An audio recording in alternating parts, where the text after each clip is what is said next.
And we're back with Gaming with the Guys, Bungles After Dark. Have you missed us? Did you miss us last week? Really? Probably not. That's okay. You're barely registering that we're here. We did a battle report, though, so that was fun.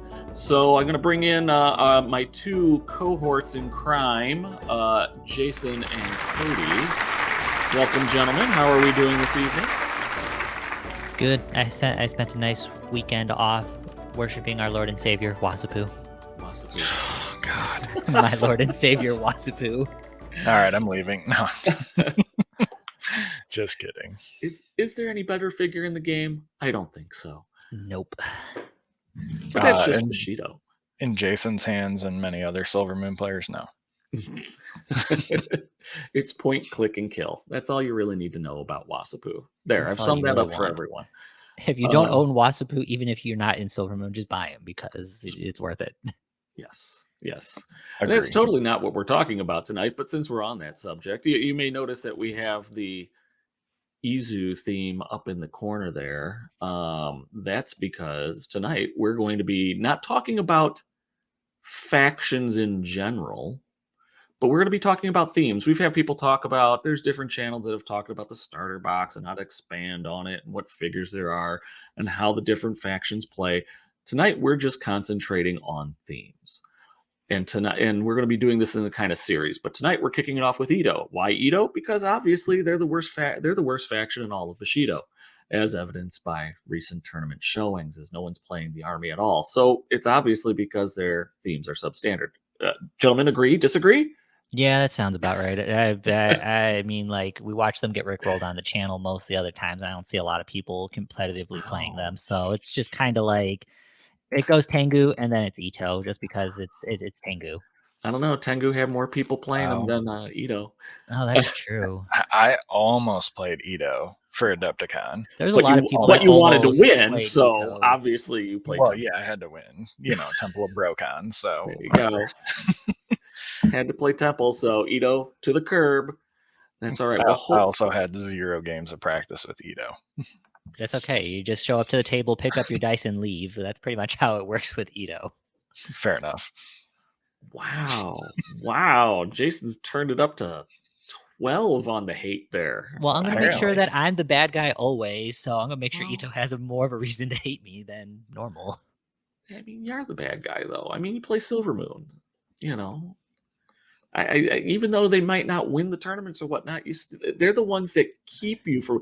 They are the guy. They're supposed to be your wingman when you're out at the bar, but then they cockblock you.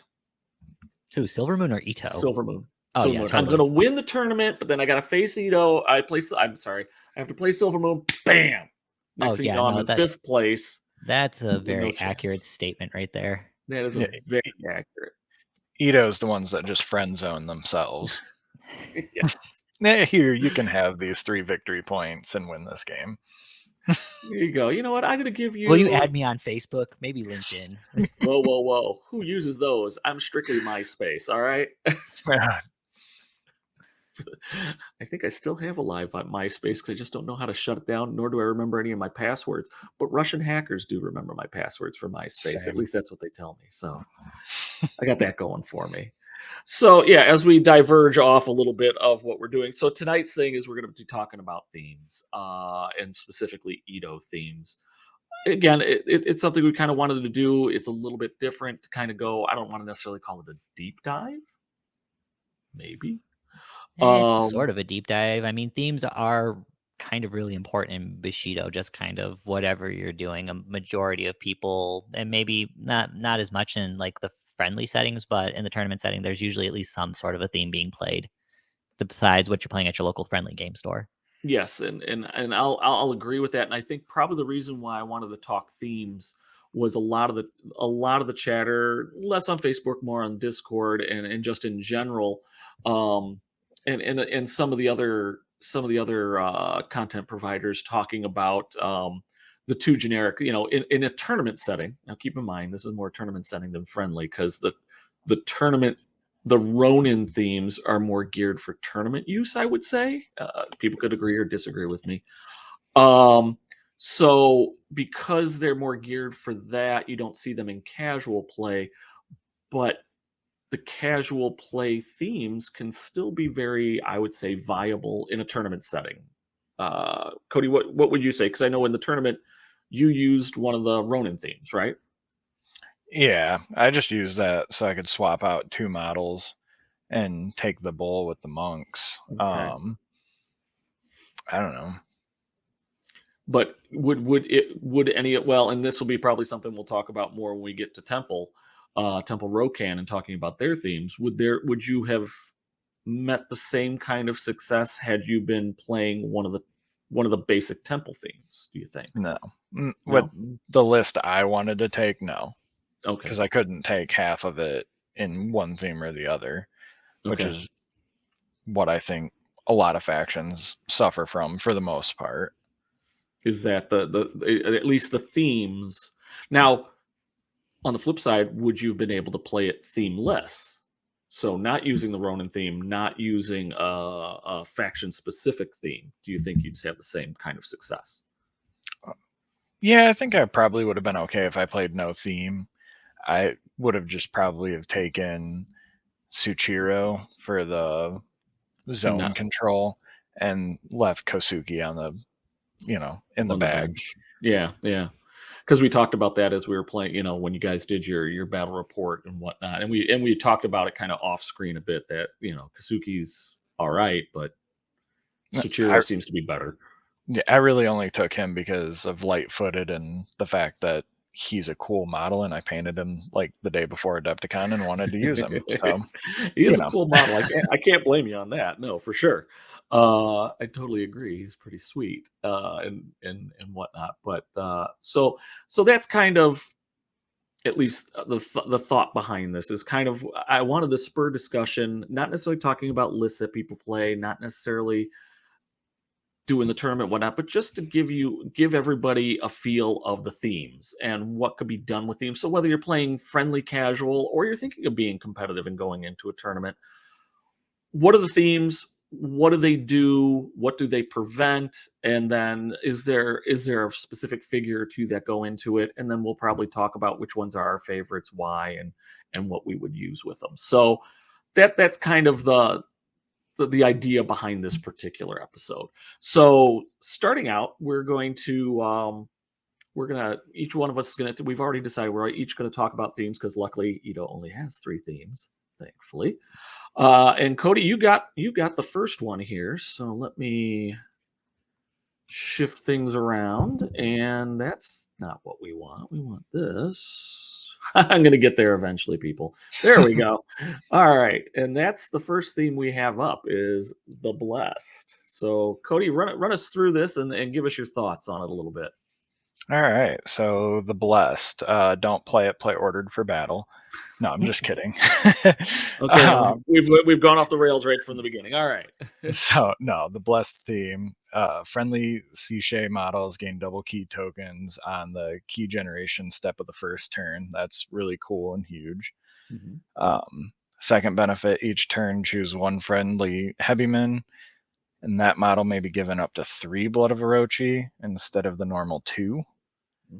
And then the last benefit is during deployment, you may assign a virtue token to up to 2 friendly faction models. And then in this theme, permitted are Acolytes, Jade Mamba, models with Blood of Orochi, and snakes. All right.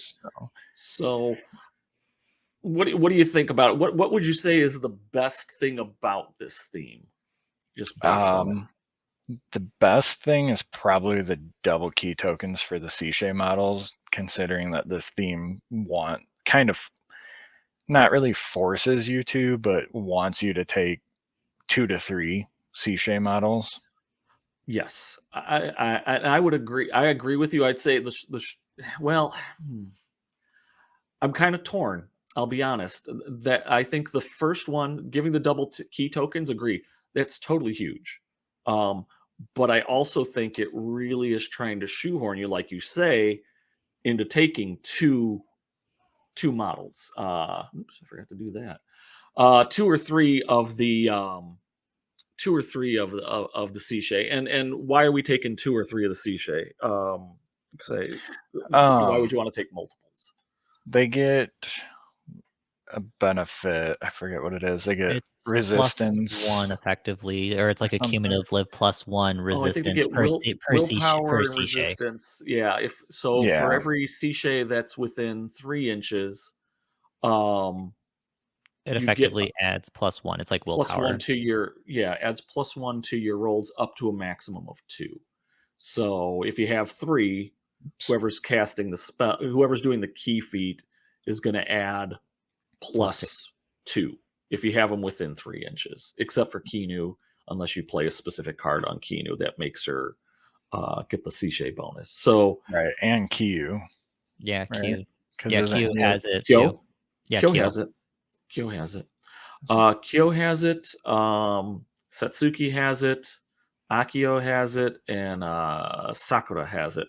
I'm not sure about the children. The children of Orochi. No, they don't. I No, they don't. don't. No, they I don't. was Okay. thumbing through some stuff earlier And today. Yeah, they don't. They have self-sacrifice, so they can yeah, protect the Seashades, they but could that's about it. protect the Seashade. They could generate some ki. They also act as if you're from the War Machine bent, you could use them as arc nodes and be able to use them as the point of where you cast your where you start measuring range for your key feats from. So that extends out the range and keeps the Seashade safe. They were void markers before void markers became a thing. Kind of, yeah. Kinda. Except you can't transport them. Oh, that would be cool if all of a sudden somebody just you blow out of the body and then Blow up out of a small the child. child. Well, they're not really children. If you look at the models, they're pretty much grown adults, and then they sacrifice themselves, so you could teleport across the board. That'd be kind of neat. Just a thought, GCT. Just saying, something to think about. So I was saying, so while that first ability is huge, because I think all the Sishay have a key stat of 2, I 2-6 believe or so. 2-8. They do. So they're getting 4 on the first turn. Even before the turn starts, you're getting 4 key. But you're gonna have to take a Sishay to take advantage of that. And again, given how the Sishay work, you probably want to take 2 at least, if not 3. And that's going to really start running up your points because Yeah, they're all like right around the 16 rice mark. It starts running into the Silver Moon problem. It's a lot of support characters to Because I take. think Sakura is 13, Satsuki is around 13 or 14. 14, She's 14. Kyu's Kyo is 16. 16, Akio's 20 or 21, 20. 20. Yeah. I Kinu, always forget about her. Well, Kinu's 16, but by the time you're done with all of her upgrades, she's like 20, 22. I think she's probably not that bad, but I think she's pushing 20. Yeah. Well, with cards that will be released soon to make her more playable, she'll be There. pushing 2022. Well, make her more playable, but right now, in order for her to get the CJ bonus, and by CJ bonus I mean getting the bonus to her key rolls, opposed or otherwise, she has to have a card to make her part of the priestesshood, whatever they're calling it. So that's like a point there, and I think there's another one. 2 points. 2 points, so she goes from 17 bumps her to 18. 16 to 18, and then and I don't know if you want to take anything else on her. So if you're taking 3 figures, so let's say, I want to take Akio because Akio has a good selection of virtues, has some great key feats, and she's a pretty solid model. Plus, she's a heavy, so she gets jump up and all the rest of that good stuff. So I want Akio, that's 20 points. And now I want to get some other people the bonus. Probably going to either take Sakura or Satsuki because they're cheap, being 13, 14. So we'll say we'll go super cheap, we'll go Sakura. So that's another 13. So now we're at 33 points without even taking enhancements or equipment. And then the question is, do I take another support model like Satsuki or Kinu, or do I take Kyo? Kyo's defensive and gives you the bonus, so he's kind of a logical choice for your third because he doesn't necessarily do key feats like the others do and can possibly, protect the others. But he's 16 points. He's a hard 16 to give. He's a hard 16 to put in, especially since he tries to be a sandbag model, but because of how Tail Whip works, I want to take him. I like him, and I think he's a cool model, and he can go the distance. But with how Tail Whip works right now, he'll get one model, and then, I mean, that's pretty much all he'll occupy, because even though you want him to suck up more people, once the first person's engaged, they just walk away from him, and it's like, Well, okay, yeah, don't worry about it. Yeah, because you only get that stun marker on When you enter Kyo. Yeah, when someone enters into base to base with him, he can use his feet to put a stun marker on them. But if they stay in base to base with him, he can't do it again. Now, he has pushback attack or pushback defense, I think so he that's could both. push them away, but that kind of defeats the purpose, especially if I've got two other models 3 inches by me. And now, granted, he's got awareness, so his zone of control goes 360, so he could cover a decent amount. But I push somebody out and they've got 4 inches of move, they have a good possibility of being able to get around and engage my like Akio and whatever. But Actually, Kyo doesn't have push. He's got combo attack at 1, and then he's got sidestep defense, so he doesn't even push people out. Yeah, he's got push in his key feat. It's His instinct too. Yeah. Gets push attack. So you get push attack to do it. He could do combo attack, which is great. But again, if that stun, and again, this is a whole different argument because we're getting dragged off the themes here. If that feat that puts out the stun marker was usable every turn, then I like him a lot more for his points, but it's not. So they should almost rework it similar to like Turobo or even Kuma, where they're giving those stun markers out every turn. If a model's still in base to base, it's almost like the snake has them wrapped up and they're getting a stun marker. Yeah. I think that would make him definitely worth his 16 rice versus. Now, I don't have him open right now. Does he have grapple, or does he have the ability to get grapple? Not that I saw. No. See, now that would be something else I wouldn't mind seeing Kyo with, if he had grapple. So, yeah, I think that would definitely make him more playable, because right now, even though he gives the bonuses, he's more like a 13, 14 rice model. It feels like it. I mean, he's really good at stopping something, but again, is he going to be able to hold on and continue to hold them? It's hard to say. So, kind of going back to the theme and being forced into it. So, into using Sishay, and in order to get the best out of your Sishay, because again, they get double keys, so that's going to be great. I mean, and I'll kind of play it out here for you how I see it working. You guys can tell me whether I'm crazy or not. So, I'm going to have Sakura. And again, I'm taking Sakura strictly to try to save a point, which is good or bad. You could decide. I probably, to be perfectly honest, I'd probably take Satsuki. So let's just go with that. I'm going to take Satsuki, Akio, and Kyo. So with Satsuki and Akio, that's 34 points plus another 16. So I'm at 50, right? No. Yeah. I'm at 50 points for 3 figures. And I got another 50 points to spend to kind of get some muscle, because Kyo's not going to do heavy lifting punching things, and Satsuki can be an annoyance when you put some poison out on somebody, or just by psychic venoming and draining them, which then I would use to power Akio. But Akio is going to throw out 1 death sentence, and I think everything she has is based on doing it once per turn, right? All of her key feats are once per turn. And she could have up to 8 key. I believe so. Yeah. So. Yeah. So everything's once per turn. So again, she's going to tie things up, but now I got to fill out the rest of my list. So while I like that first, I love this first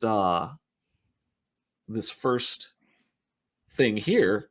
It really is kind of shoehorning you into, you're going to take at least, if you're not taking at least 1, and I think you got to take more than 1 to get the full effect of that benefit for this theme, you're probably taking 2 at least. I prefer the second one. I think that is kind of huge. Each turn, choose 1 friendly heavy model, and that model may be given up to 3 Blood of Orochi tokens in the starting phase instead of 2. I think that almost almost trumps. And I know why they limit it to 1, because if I was able to put 3 on a whole bunch of heavies, that would be stupid. That would all of a sudden take Ito to A tier right there. Tough still kind of puts a hamstring on it, and they got to be heavy. So that means that I'm taking fewer things, but that means I'm just going to load up on the Kenzos, the Kahimis, and the Akanis, and the Azamis, and Yukis, and I forget the Taiseis. I'm taking all the snakes, and then I'm taking no Sishe. Right. Maybe Akio, because Akio can have, not that she's going to be able to use that, but she has 3. Or maybe you mean Mizuki? Yeah, Mizuki. I was gonna say she's heavy, man, and she's just not a Sishi, but I mean, she's so worth it. But so this was something I was going to save to talk about later. I don't take her in the blessed. I would. I would rather go 2 Sishe with her right now, just because she does so much, and then as people have seen on the video battle reports and stuff, using Satsuki or whatever her name is as the battery pack for her. Mm-hmm. I mean, you're not really benefiting too much from the Sishe, but that's a trick. She's getting 4 key turn 1 to power up, those hypnotic gazes and obeys and whatnot. Yeah, well, I think I'm not sure if hypnotic gaze is just once per turn, but the obeys you can do as often as you want, which is filthy. My only thing is, in the blessed, she's not. So in the blessed, Mizuki's not getting any benefit from the theme. It's other figures are getting the benefit from the theme, and again, they're good because, again, Satsuki or Sakura, whoever you're going to take, is going to get 4 key right out of the gate. They could channel it direct over to her, giving Mizuki 7 key on turn 1, and she's blowing 3 basically right away. Blowing 3, that means you could do 2 obeys turn 1. Right.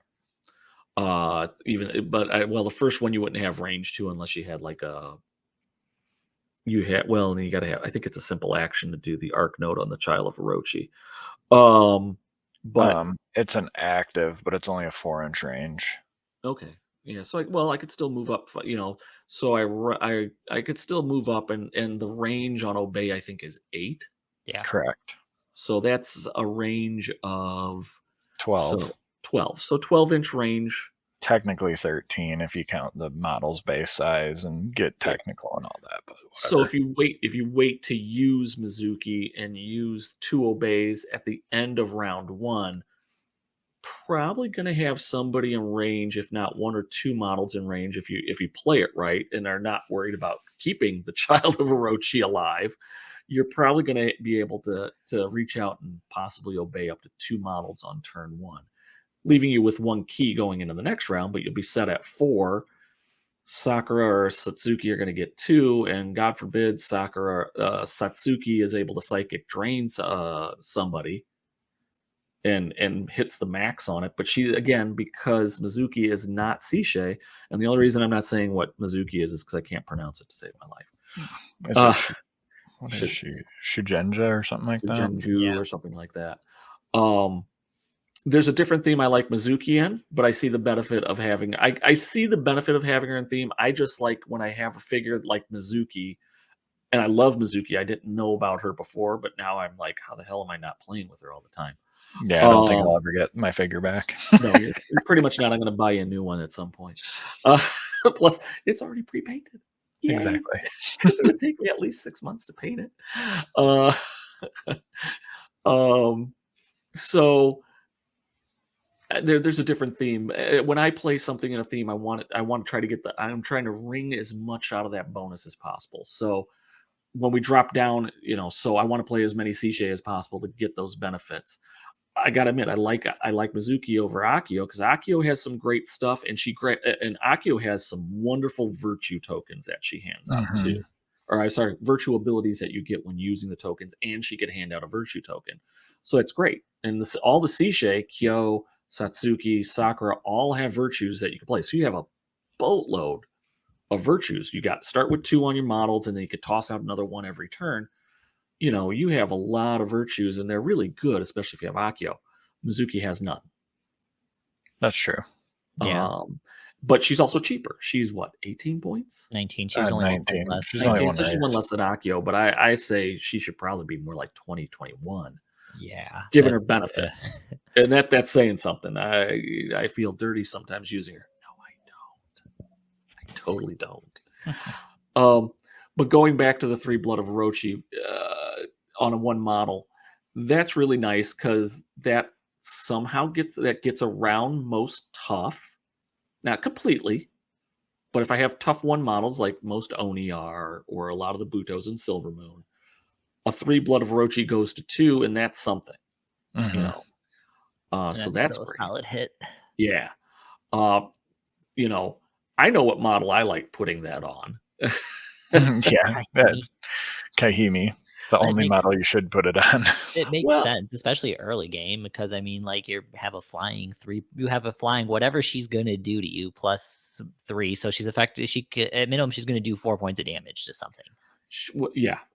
All she got to do is hit, and she's going to do 4 points of damage. If it's a standard 6 hit model, you're sitting on 2 wounds and are really vulnerable for the next turn, especially because she'll have 2 ki to start. Turn 2, she's going to get another 2 ki. She's sitting on 4 ki.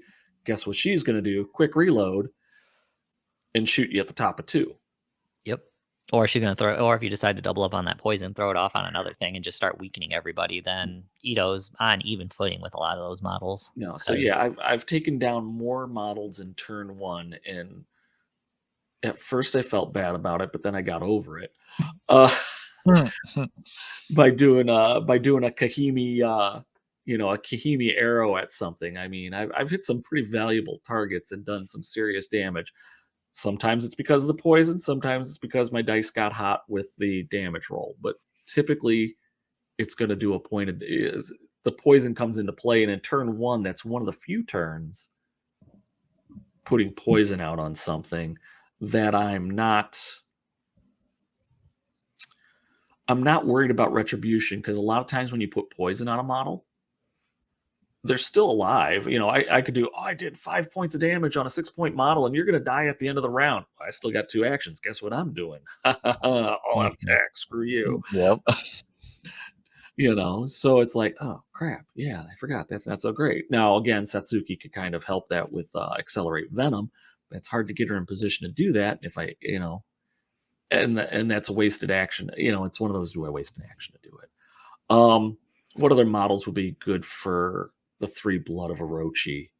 Kenzo's pretty good. I think he would actually be a pretty solid one. Or there was one that I was just peeking at.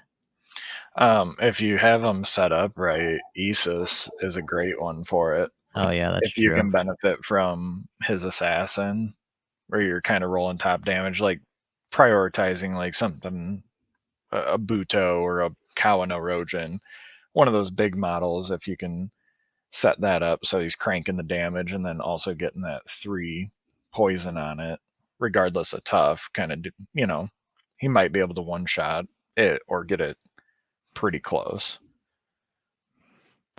Yeah, I was thinking that too with the assassin guy. He's really pretty good on that. Actually, Sabro's actually not that bad either. I mean, he has the built-in feint, so whatever he's gonna strike, I mean, it's gonna. I mean, throwing out a poison 3 on there is just kind of all delicious because he has an easier time doing it with that feint if he's going first, or even if someone's going to attack, retaliate. They're gonna have to be more defensive because if he nicks them, that's a huge damage right there. I agree. Saburo was one of the other ones that I was gonna say it is really good for that. Really, any of the heavy men. To some effect, yeah. But that's pretty much the only ones that I could realistically think of, like right away, because they all can benefit some way. I mean, Poison 3 just in general can benefit, and then because Justin Bless, you have so much Blood of Orochi built up in there. You're gonna have a ton of models that are also gonna be Poison 2. So you got a small army of just like causing poison damage all over the place. Even for tough models, it's going to be like, I'm still taking a point. Right. All right, so that's good about that. What about virtues? What different virtues would they be getting if I'm loaded down for bear with Seashay? Which ones do we like? I mean, that's where I take Akio. Yeah, she has the most. I mean, lightning reflexes, assassin. So you could give someone like a Kenzo that, 3 blood of Orochi and then slap a virtue on him to benefit from that back strike. I really like Kyu if you're going to take him, just for that basically flipping around really would come in handy against ninjas, preventing them from getting the assassin, because you just pop and immediately rotate. Yeah, and I think if I'm remembering correctly, and I'm apologizing, my dogs are going nuts. If I remember correctly, virtue tokens. I don't know if they, and somebody might have to correct me here. Virtue tokens, you could use them even if you're surprised, even though they're an Yes. instant. Yes, They no? work like instants, but you're allowed to. I forget how they rule, what the official wording of the ruling is, but from my understanding, even if you're surprised, you can still benefit from a virtue token effect, even though it's effectively treated like an instant. There's something in like the order of operations or in the wording that's the only thing that kind of supersedes or that gets around like the surprised effect. I mean, if you have the game sense, anyways, like if someone's going to surprise you and your opponent says, well, I'm going to activate this model, before they even declare what they're going to do, you just say, oh, I'm going to pop this virtue token and change my facing. Yeah. Yeah, And that's you what don't I even kind of have to think. do much. You just have to get them in your front arc. So it's not like you have to face them direct, or you just have to be cautious if they have movement shenanigans. Yeah, yeah. And Akio gives out 6 cents, doesn't she? Yeah.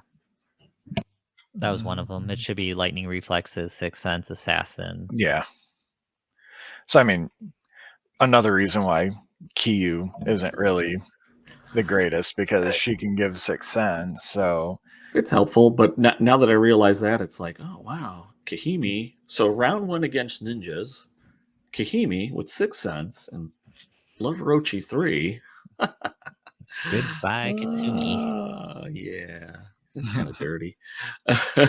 bring Ito back 2023. That's what it's all about, baby.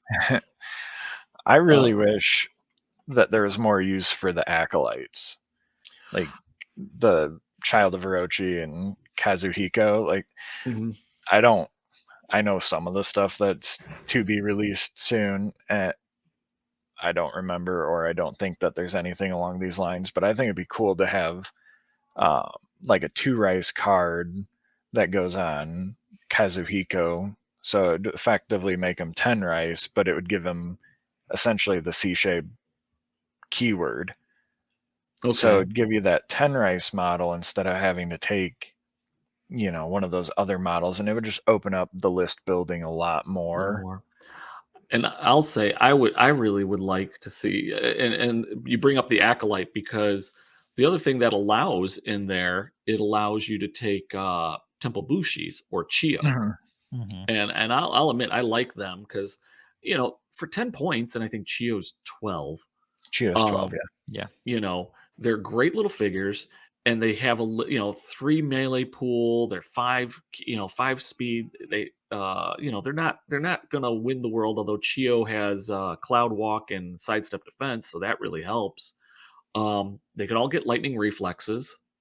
But the trick is they have a poisoned weapon, 1/1, so it's really basic. But they all have vengeance poison. So if you're able to put poison out, something that Sakura is great at, something that Kahimi with her bow is great at, suddenly those little 10-point Temple Bushis, of which you could take 2 and Shio would give you 3, and they're fairly mobile, expendable. But now they are hitting on a melee pool of 4 and their +1 melee strength. That's pretty good, for given the cost of the model. I'd like to see, and again, wishful thinking on my part, I'd just like to see more of that whole acolyte thing just get built in general, like you're saying, whether it's a Child of Orochi as an acolyte or a Temple Bushi kind of that. Just to see that's an avenue of which they could develop a little more. I think that'd be kind of fun. And then I'll admit, if you're looking for beef in the list, and I'll use the term beef lightly, if you're looking for something that's going to give you hitting power, staying power, Jade Mambas. Yeah. I love them. Mhm.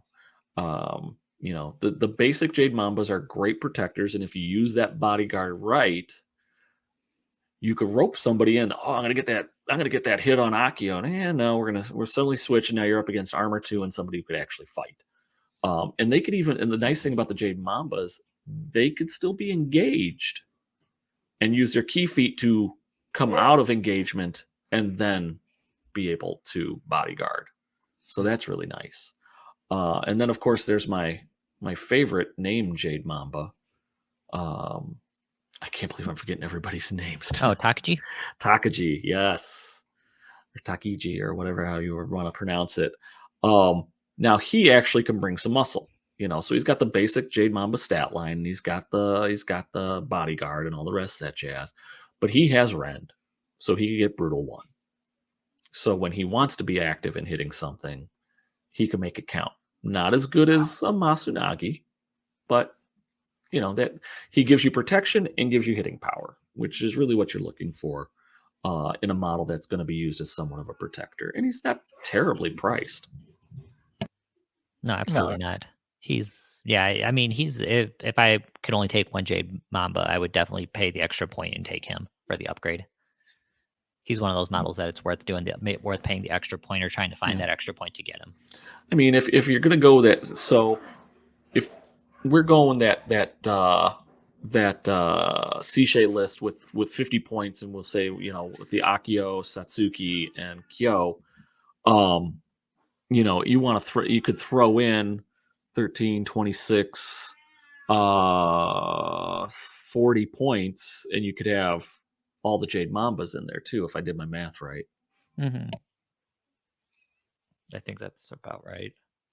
Something like that. It's close. Yeah, you still have a little bit of wiggle room for some equipment at that point, or some enhancements if you want, or another cheaper model. Yeah.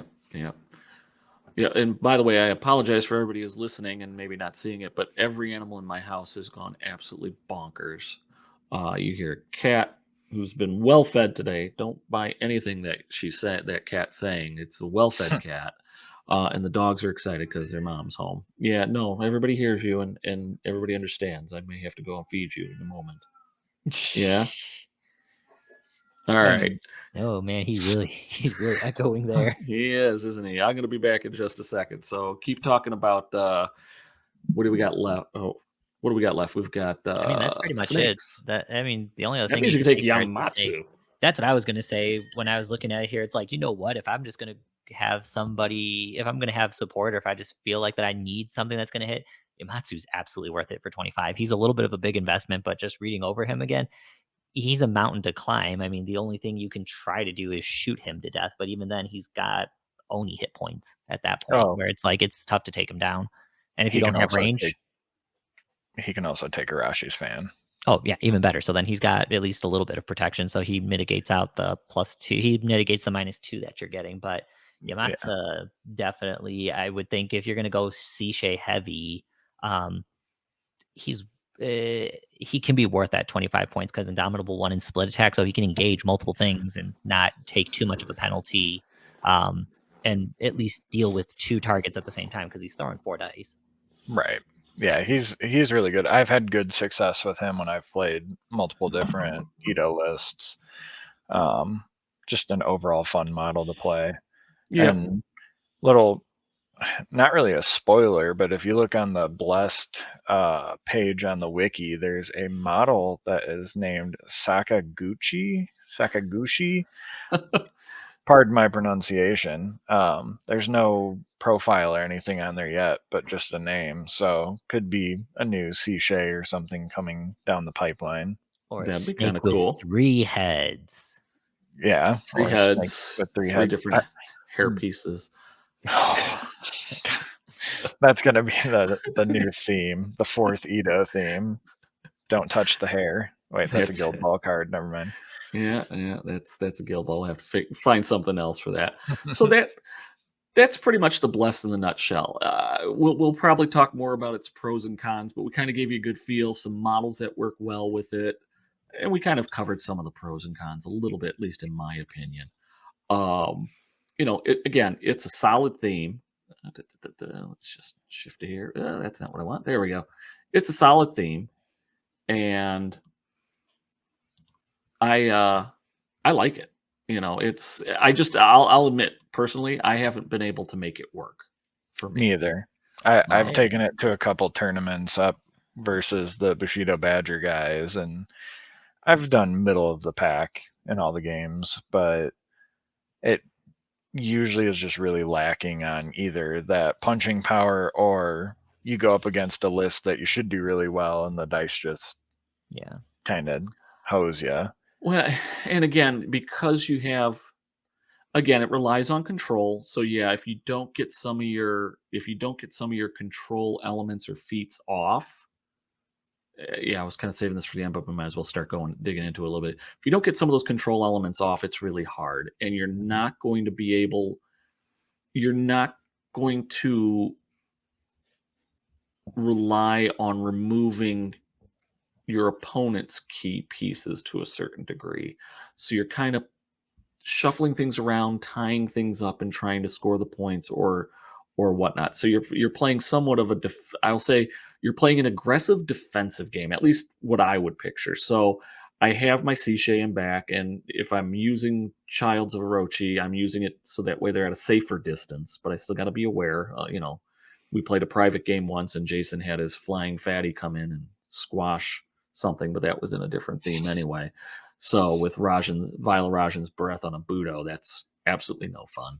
Thanks, Beard Minis. Yes, thanks, Beard. We totally appreciate that. I enjoy getting my ass kicked by it.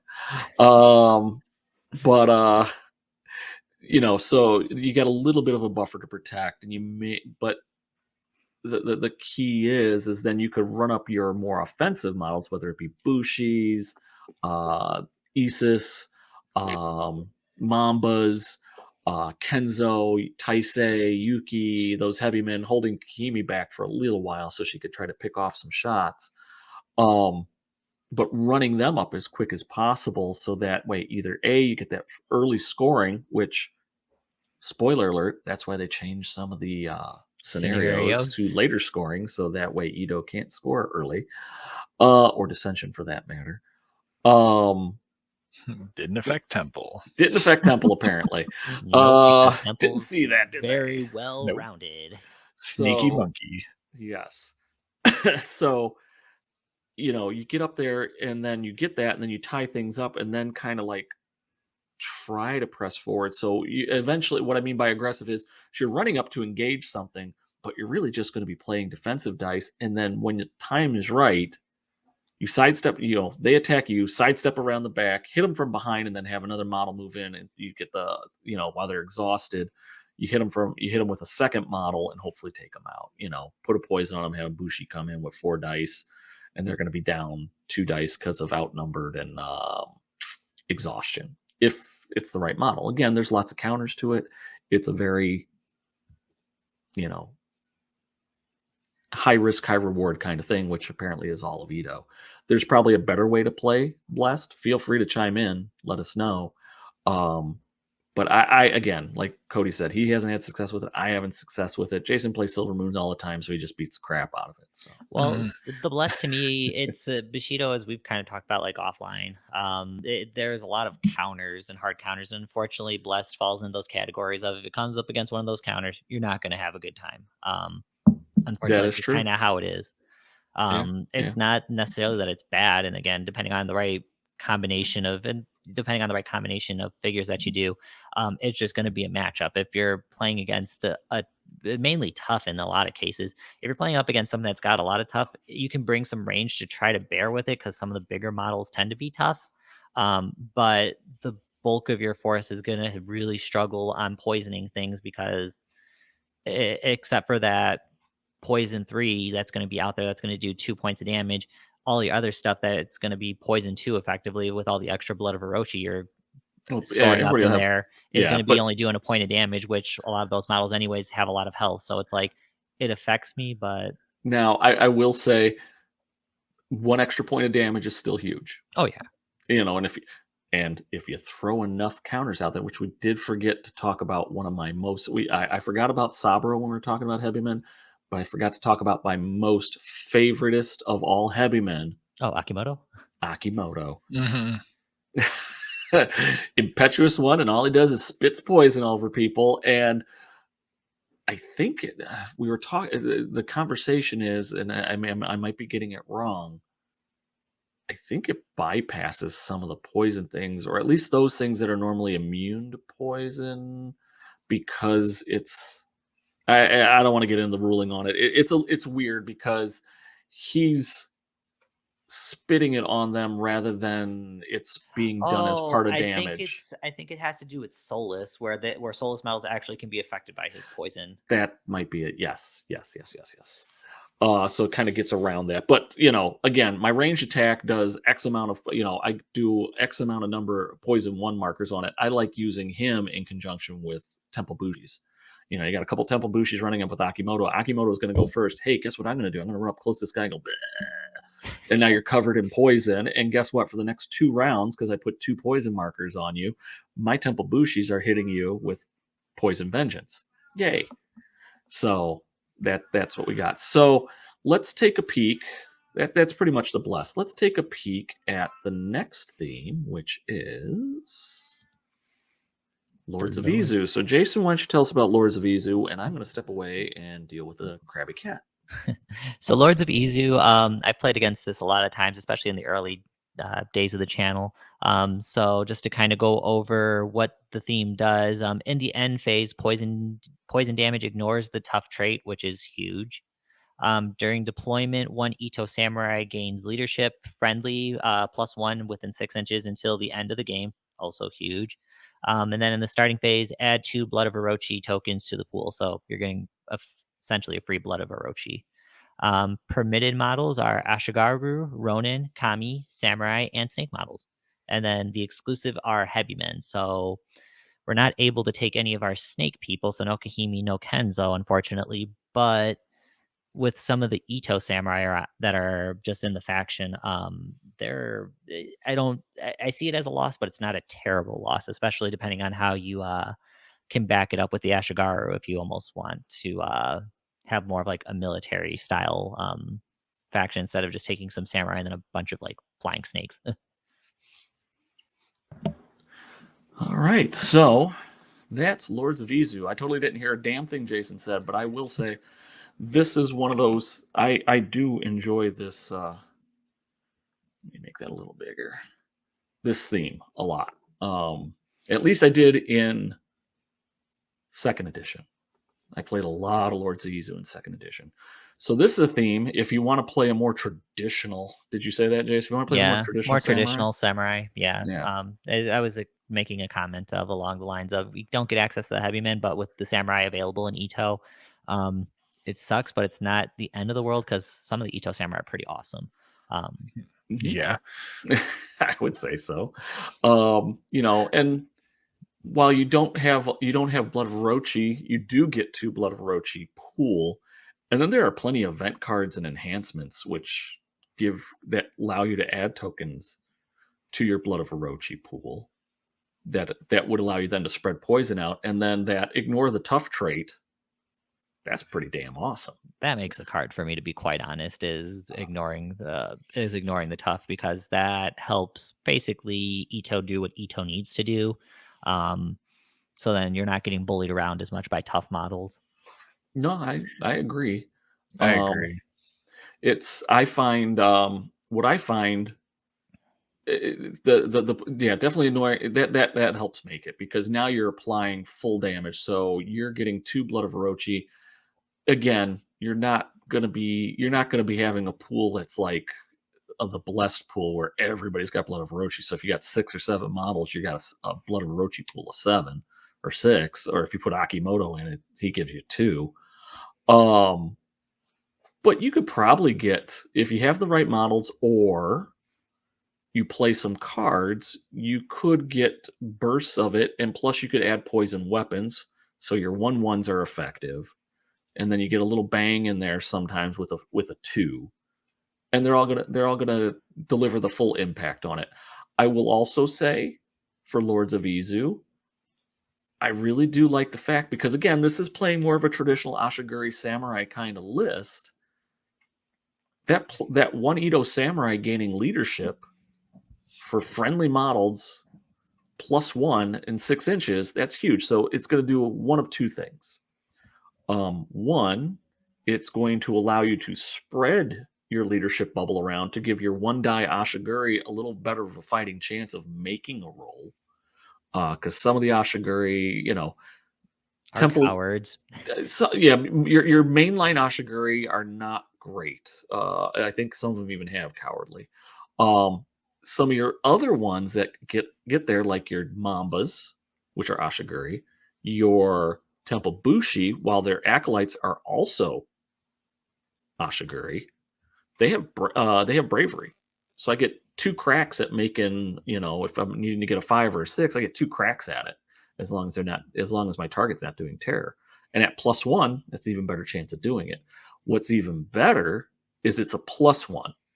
So it's an additive. So if I already have leadership 1, I can now make it leadership 2. So who's the best guy for that, Jason? Satoshi. I was gonna say Satoshi. Satoshi, yeah. Could you sound less excited? Satoshi, yeah. Even though they knocked him down a couple steps. Oh yeah. From last edition, he's still, he's the samurai to be. The definition of a very difficult wall to move. He is the brick, I would say, in the Ito samurai. I don't think I'm wrong in that. No, you're not. He's up there for a model, for an Ito model to be a tank or a brick. He absolutely fills that role, and he does it better than I think some models that are meant to be bricks in other factions. Yeah. So first thing that you'll notice about Satoshi is he has 6 wounds, which is different from just about every Ito model, which typically has 5, unless they're heavy men. So he's a little tougher. He has armor too. Great. He has I don't know if it's a naginata or whatever. He's got a long spear, so that gives him reach. Yeah, that gives him reach, which is nice. So that means he's striking first in most cases. He has parry 1, so that means he's already a fairly decent defensive model to begin with. But he has a feat, and it's an instant. Or no, it's an active. It's an active, but it lasts to the end of the round. Sorry, active, but lasts to the end of the round. That allows him to make his parry 1, parry 2. So now, even if he failed, I throw 1 die in defense and I fail it, I'm still going to have a defense of 2. Yep. Or 3 if I roll a 1. No, if I roll a 1, it's just gone. I get defense 2. But if I roll a 2, now I'm defense 4, which is still pretty decent. That means if they max out on an 8, they're only hit me on the 4, which not great. Could be very painful, but is decent. And then the other feat allows him to basically be overwhelmed by numbers. So he really can hold a point down if he really wants to. Gives him Indomitable 1 or 2 or something like that.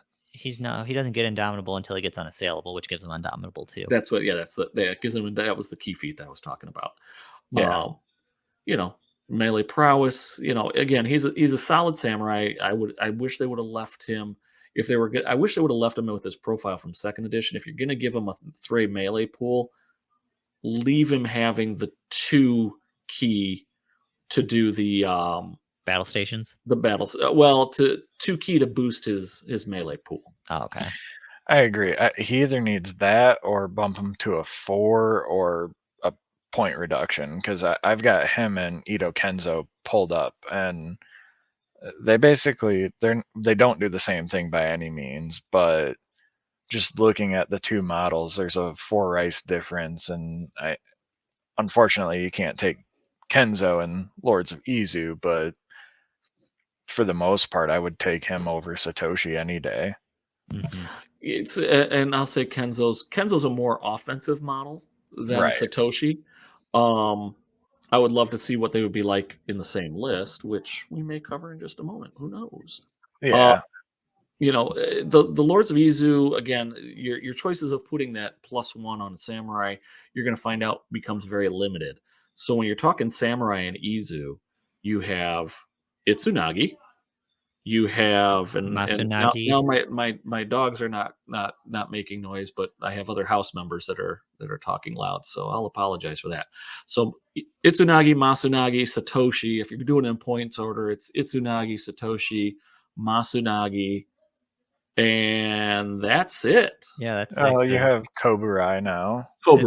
Is Koburai samurai? I thought he was something. Yeah, I thought he was something else. He's a samurai. And then there's another model on the wiki that's a samurai that that's not out yet. Isn't out yet. I'll just leave it at that because I'm not allowed to give spoilers. Well, if it's on the, did they give a name on the wiki? Is it Ito Haruto?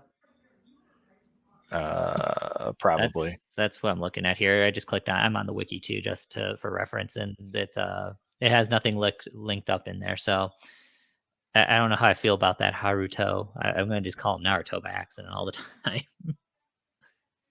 Well, at least I'm assuming he's a samurai based on the fact that all the other samurais are Ito, Itsunagi, Ito, Koburai. So yeah. Well, again, then you have Ito Akio and stuff like that too. But right now with Koburai, you have 4 samurai that you could have in your list. So you are limited in the number of samurai you could have. Although you could take the Ronin Kami, which is ancestral spirit. He's kind of like a samurai, I guess, but whatever. But you got a lot of Ashiguri that you could take. And unlike, I will say this, if you're looking at Ashiguri, the people who probably have the best Ashiguri out there are probably Ryu, maybe. Well, yeah, because they have guns, so by default they're armored and they have guns. Yes, so we're from the Chicago area, so if you have a gun, obviously you're going to be good. Well, no, they also have military training for 1 key token, for a pass token, stuff like that. So I would agree with that. But so Ito have some fairly decent named Ashiguri that I like. I like Haruki. I like Jiru. I like Jiru a lot. Tomatsu's a named archer. They got a named spear guy. That's where you start getting into more. They have a couple special abilities. Tomatsu's just slightly better than the Ikoyu archer because he gets I forget what benefit he gets. But I'll just take Pathfinder. I think it's Pathfinder, which that's it. Oh, but he does have Scout at least. He's got Scout. Oh, he's got Scout. Okay, so that's a big deal. But again, if I'm trying to conserve points, because this is the list, Lords of Izu is the one where I'm trying. If I'm playing it, I'm taking 1 or 2 samurai, and I'm loading for bear with as many other figures as I could get in there. I'd like to have this one with numbers, and then maybe take a couple cards. So if I'm looking at named Haruki, I like him. So Haruki's big thing is he helps other Ashiguri from being charged. If you're in base to base with him, you can't be charged. Great. Plus he has bleed 1 on his spear, parry 1, spear naginata, whatever the heck they're calling it. I think it's barbed spear. It is barbed spear. Yes. He gets parry 1. He gets reach. He has bleed 1 on it, which then if you throw a poison token on it, now granted, tough is gonna eliminate the bleed damage, but if it's not something that has tough, suddenly you've got poison 1, bleed 1, and they're gonna take 2 damage in the end phase from 2 different sources because they're gonna have to pull off each token. In general, he's pretty good. He's not earth shattering, but he's a solid dude, and he generates 2 ki. And I think he has military tactics, so he does have military training. Yeah. So he could give you a pass token. So if you need it, you can. Although I have a tendency to find myself using that more for other things, like boosting his melee pool or something fun like that. Jiro's my man. Jiro makes normal troops ballsy. Awesome. So Jiro's big thing, he's the banner bearer.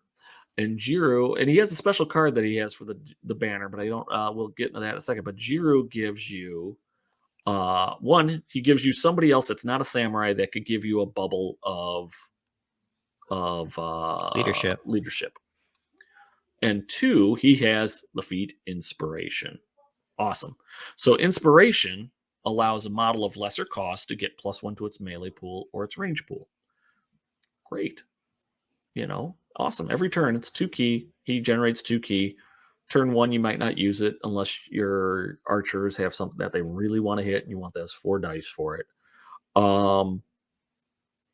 He's going to chuck that out from turn 2 going forward, and as long as he's not getting himself engaged, and even if he does get attacked, he's not that bad of a fighter. He isn't. He's pretty legit. Being able to throw 3 dice in attack. 3 dice attack and armor melee, 1. Armor 1 and melee strength 1. Well, I think most of the Ito Ashiguri are armor 1. Most of them, if not all of them. I think so. Yeah, if you're not, I don't think the named ones are. Like, I don't think the Koyo archers are, but no, even the Koyo archer. Yeah, so yeah, that's nice then. Yeah, the only thing you got to remember on the Ikoyu archer, they did make the change on the errata. They used to have +1 melee, +1 strength on their ranged weapon. They no longer have that. Who cares? It still shoots out to 15. Stand and deliver. Ikoyu archer Bob for the win. Immune to tough poison 2 marker with 2 blood of Orochi on him on turn 1. Bam! And I was gonna give the double bird on that, but he's like a mini Kahami minus a snake tail, and he's always 3 days from retirement. And you can also take another one of them if you really wanted to. Won't have the blood of Orochi, but it's a Koyu archer Brad and Bob, the Koyu archers. Always talking about retirement. Always. That's all they're doing. They're both going to get a boat. They're going to become fishermen. Oh my god. Oh, so they're going to Jung. They're not going to go to Jung. They're going to become fishermen, or they're going to open a bar. It's like a buddy film. Oh my gosh, that's going to be. I'm going to do a short. The Koyu archers, Bob and Brad, and their fantastical adventure to open their own Yakitori, their own Yakitori hut. Oh god. That's Ikoyu Bob has gone to cooking school on the side, and Ikoyu Brad, he went to university and he has an accounting degree. The two of them have put this together. An accounting degree. They got conscripted into it, or they volunteer. That's why they could pay off their student loans for their cooking school and their business school stuff. That's why they're always 3 days from retirement in every mission that they're on. But their dream, they're going to open that Yakitori stand. That's their backstory. They usually don't have backstories for Ashiguri. That's the backstory. I'm loving it. Now you know the whole story. Now you gotta get your second Ashiguri, your second Ikoyu Ashiguri painted. Yeah, I definitely got to do that. And for 10 points, why the hell not? 20 points of ranged attack. That's pretty decent. I love it. So yeah, I'm trying to think if there's any other Gunso. No, that's a Zami, which she can't go in because she's a heavy. Other than like Tamatsu, and then there's like the name guy with the man catcher, and then there's the normal Hitoshi. Yeah, he's all right. He's all right. Nothing to write home about. He's an 8 rice model, 3 melee pool. He's got sidestep 0, reach, armor 1, sweep attack. He's all right. 8 rice though for a button turner is not bad. Yeah, I mean, coming from someone who takes 2 of them all the time, yeah, that's absolutely worth it. And to get sweep attack on 0 is pretty sweet. Well, and then what do the normal Ito Ashigaru cost? They got to be like they're 8 or 6. There's 7 each, but they only have 2 melee pool. Yeah, but I think they don't have sidestep. They have reach and powerful attack 1, and then they can gain coordinated attack, but they won't be able to use that till turn 3. Yeah. Okay. Well, that's why you have Jiru to give one of them the 3 melee pool, and the other guy comes in and finishes up. The other thing to remember too is you could take Temple Bushi, and I find the Temple Bushi really work well in this list because they could kick out damage, and because they can because they have the poison 1/1, which is going to be which Tough ignores. They have bravery, so they're got a better chance of winning. Of making fear checks, so they're pretty solid. Oh yeah, for sure. I agree. I really like the Temple Bushi. A lot of my theory crafting lists, no matter what theme I'm trying to figure out, usually will be like, how many of these guys can I fit in? And then as I start getting more and more stuff, they kind of fall off. But I'm always trying to put, at least one or Chio into the list, because her with Cloud Walk is just it's too hard to not bring that. Yeah, 7.5 inch with a movement of 5 and Cloud Walk. That's huge. That means she's running 7.5. That's kind of big. So you have a lot of options for this list. This list so this list I would say is almost the polar opposite of the Blessed. Whereas the Blessed is trying to get a finesse win and control win. This is about, okay, I'm going to come up and I'm going to beat you in the face. Hey, I'm going to have my archers pick you up, get a couple pot shots in, but I'm trying to either suck up some activations using my scrub guys, or my scrub guys are going to come swarm in and get some, do my flipping or hold zones. But my samurai are going to come in and I'm going to put my hitters in. I forgot the other in addition to the Bushis, Jade Mamba are Ashiguri. Yep. So they can go in this list too. So let me tell you, there's nothing better than throwing an Itsunagi out there, and then he's, you have him go out and do something, and you have a Jade Mamba close by, and somebody goes in, or a Masunagi, and somebody goes in to try to take him out early, and then whoop, we'll just switch those shell game. Here you go. Now you're fighting a Jade Mamba, and Masunagi's going to come in, or Itsunagi's going to come in, and now you're outnumbered, and you might be tired, or at least down to one activation. Well, and they really help too with Koburai, considering he's got Impetuous too. Yeah. Mm-hmm. So you can kind of, run him up and do Koburai things, baby. Yeah. Itsunagi. And I always want to say Masunagi, even though I know that's the wrong one. And then swap him out for the Jade Mamba guard. Yeah, the trick you got to remember with bodyguard, and that's the hardest thing, is it does take a little bit of setup with the Mambas. So, if you're going to have somebody kind of sprint up, you got to make sure that you have that Mamba within 3 inches. So, Koburai goes, he activates, he's going to activate twice.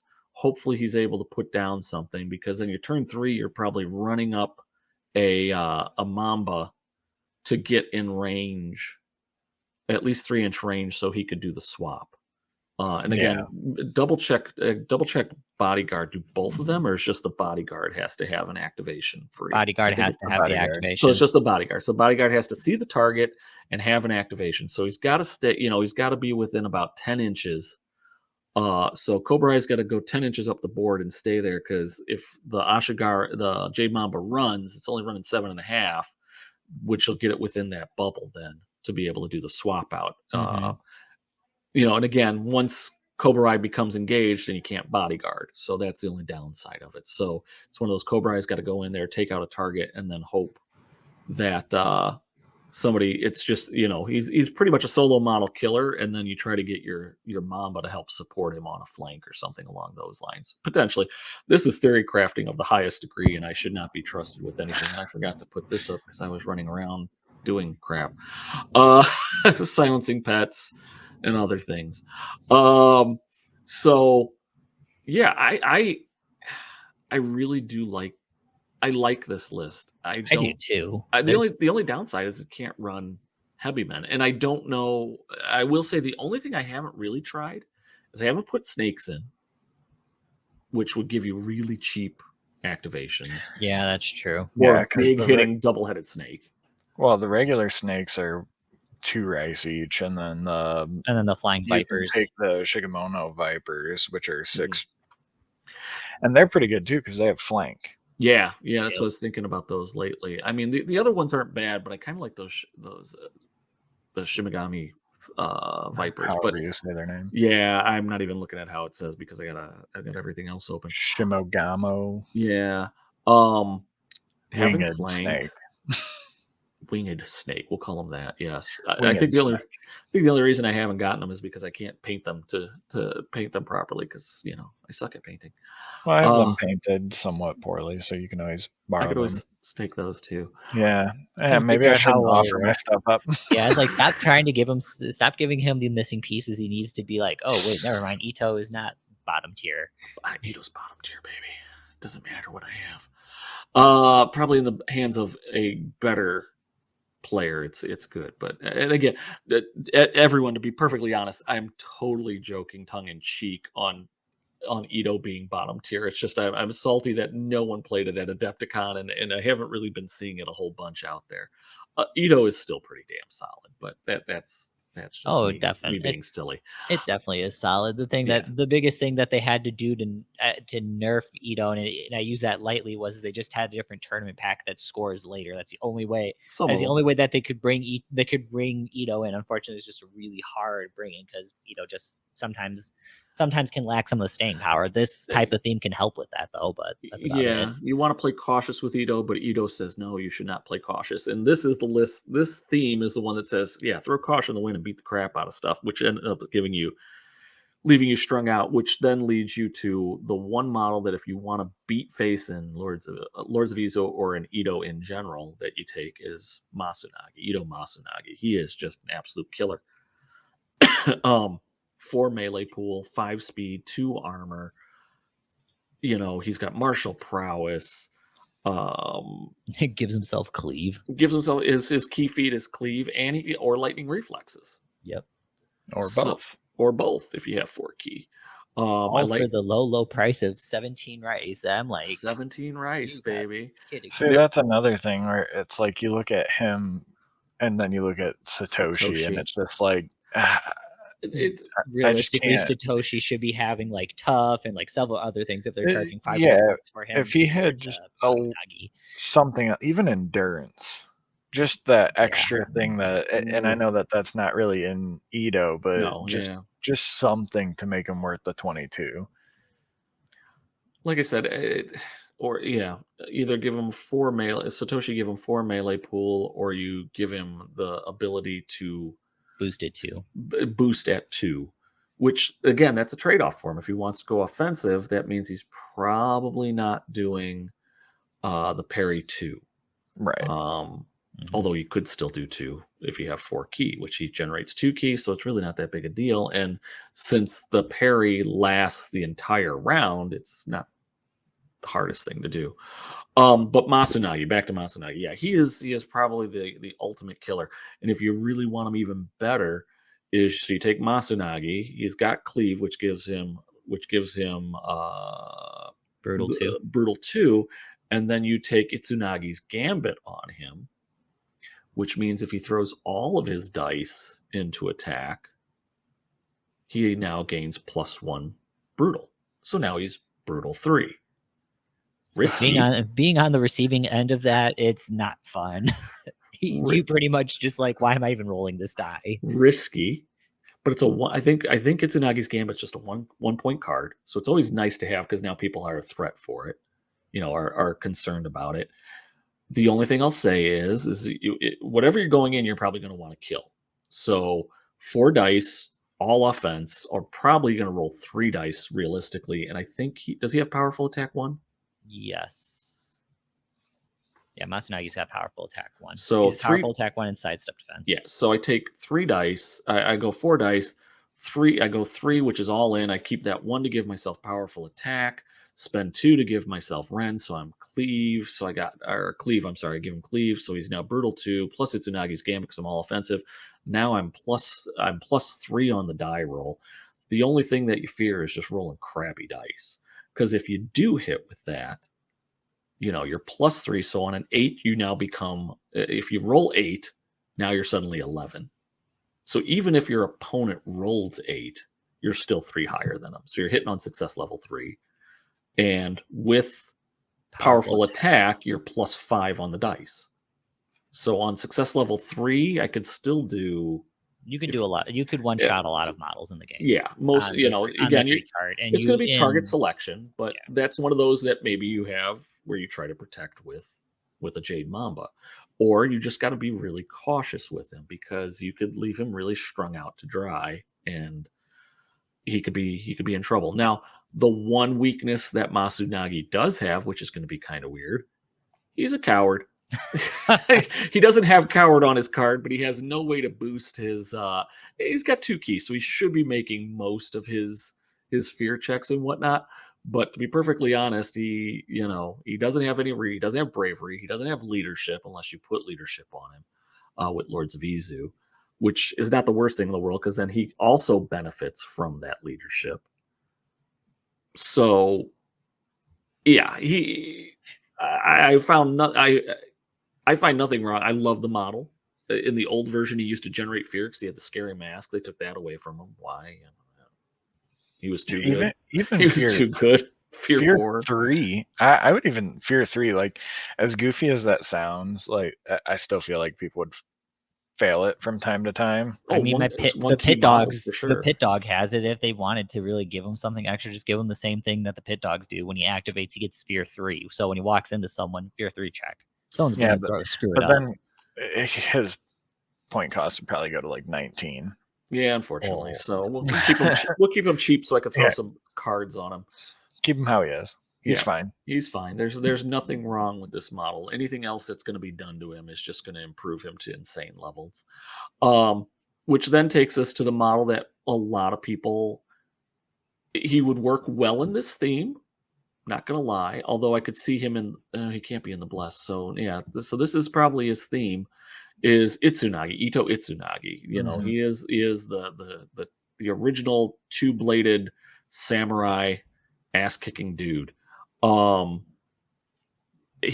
be honest, I can't paint to save my life because I would love to put tattoos that I always see on him, but this is the model. This model did 2 things. 1, it kind of brought me into playing Bushido. I just love this model. And 2, this is the model that made me play Ito. I just fell in love with this model. I don't know why. It's not terribly flashy or anything, but he just looks totally cool. That artwork's pretty slick, not gonna lie. Yeah, I feel like he draws a lot of people into Ito in general. Mm-hmm. I mean, I've bought 3 copies of him. I've only painted one of them, but the other 2 got melted finally from all the green stuff stripping. No, they're unpainted. Well, one's primed. One. Oh my gosh! I gotta win the tournament. I gotta come in second place so I could create an event card, and we'll call it Mirror Image. And that way, you have but he moves so fast. There's 3 of them out on the field, but only one of them is really him. So it's like a shell game. Or like double team in Pokemon, like in the cartoon. I don't know where you're going with double team. All right, this is a family show. Okay, hey, I was thinking more mirror image is much more family friendly. Okay. Oh my God. Is that my first yellow card? That's your first yellow card. We're gonna have to make some strike markers before we have to put the muzzle on you. The virtual muzzle. I didn't say gag. I said muzzle. Oh, there we go. Now I get one. Thanks, Cody. Thanks. I'm trying to not say anything. But like that, we've just created a new fun game and rule within our podcast. Yeah, so that'll be our new drinking game. So who gets the most strikes at the end of the game? Don't say that. Take a drink at every strike. That'll be my goal. Let's see how drunk I can get every podcast. Ooh, yeah. I mean, that's like a tradition of podcasts, though. Sometimes I feel. Is it really? I mean, there's like their traditional, like, I don't know. Sometimes. I don't know. I'm drinking the podcast I listen to. Yes. Wow, you vitamin water. Vitamin water. That's what this is. I'm gonna totally overdo it on vitamin water. Speaking of weird drinks, so this is gonna be so off tangent. It's not even funny. Did you know that there is a flaming hot Mountain Dew flavor out there? Oh my God! Yes, I saw that today when I went to Walmart. There was a Corona mini fridge by What's it doing in the Corona mini fridge? It was over in the holiday section, but I walked by and I was like, "Are you for real? They have a flaming hot Mountain Dew?" Yes, I saw that today when I went to go buy Far From Home. I saw it. Yes, I saw it yesterday when we were at a Caputo's, and I'm like, I had to go back because I'm like, did that say what I thought it said?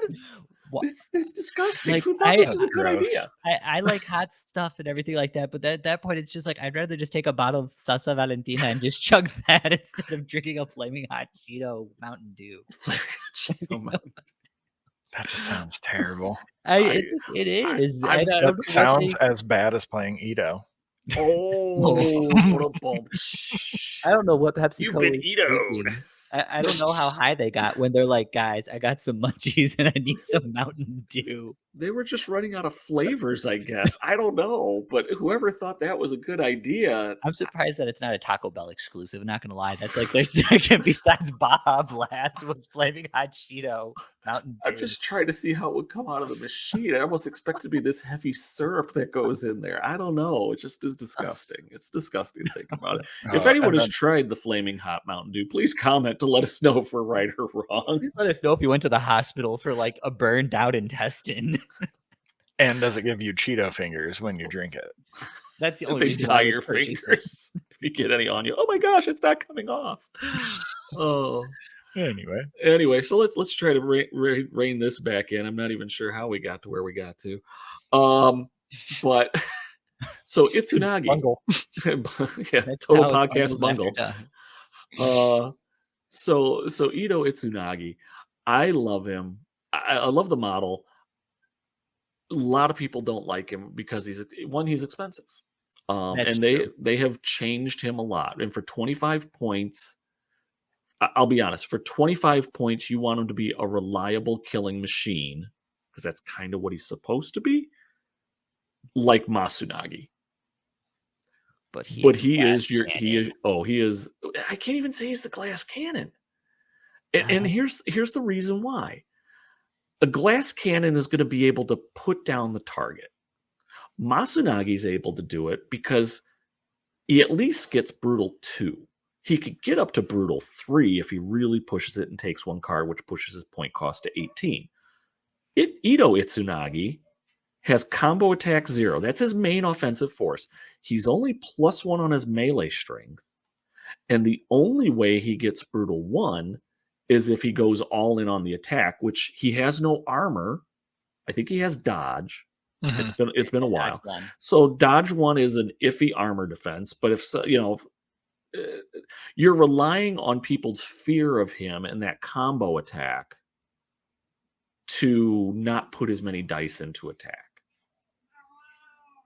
And so that's always a problem. Yeah, that's an issue. Yeah. So, he's got range defense. He's got everything you'd want in a figure.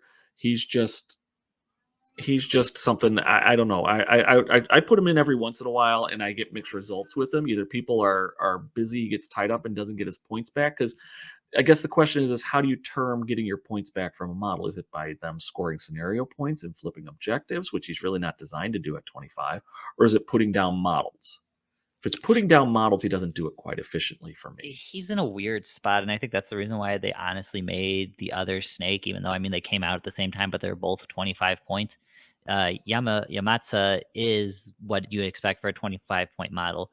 I would wish that Itsunagi was like that, but he's missing just like one critical thing to like make him where it's like worth it more of the time. They've added things to protect him, but especially compared against other, he was always kind of like a weird thing where he was kind of like in that weird category like Wrath, but at least Wrath could go around and assassinate people. Wrath is just basic, or not Wrath, whatever the 25-point cult model is, the Wraith.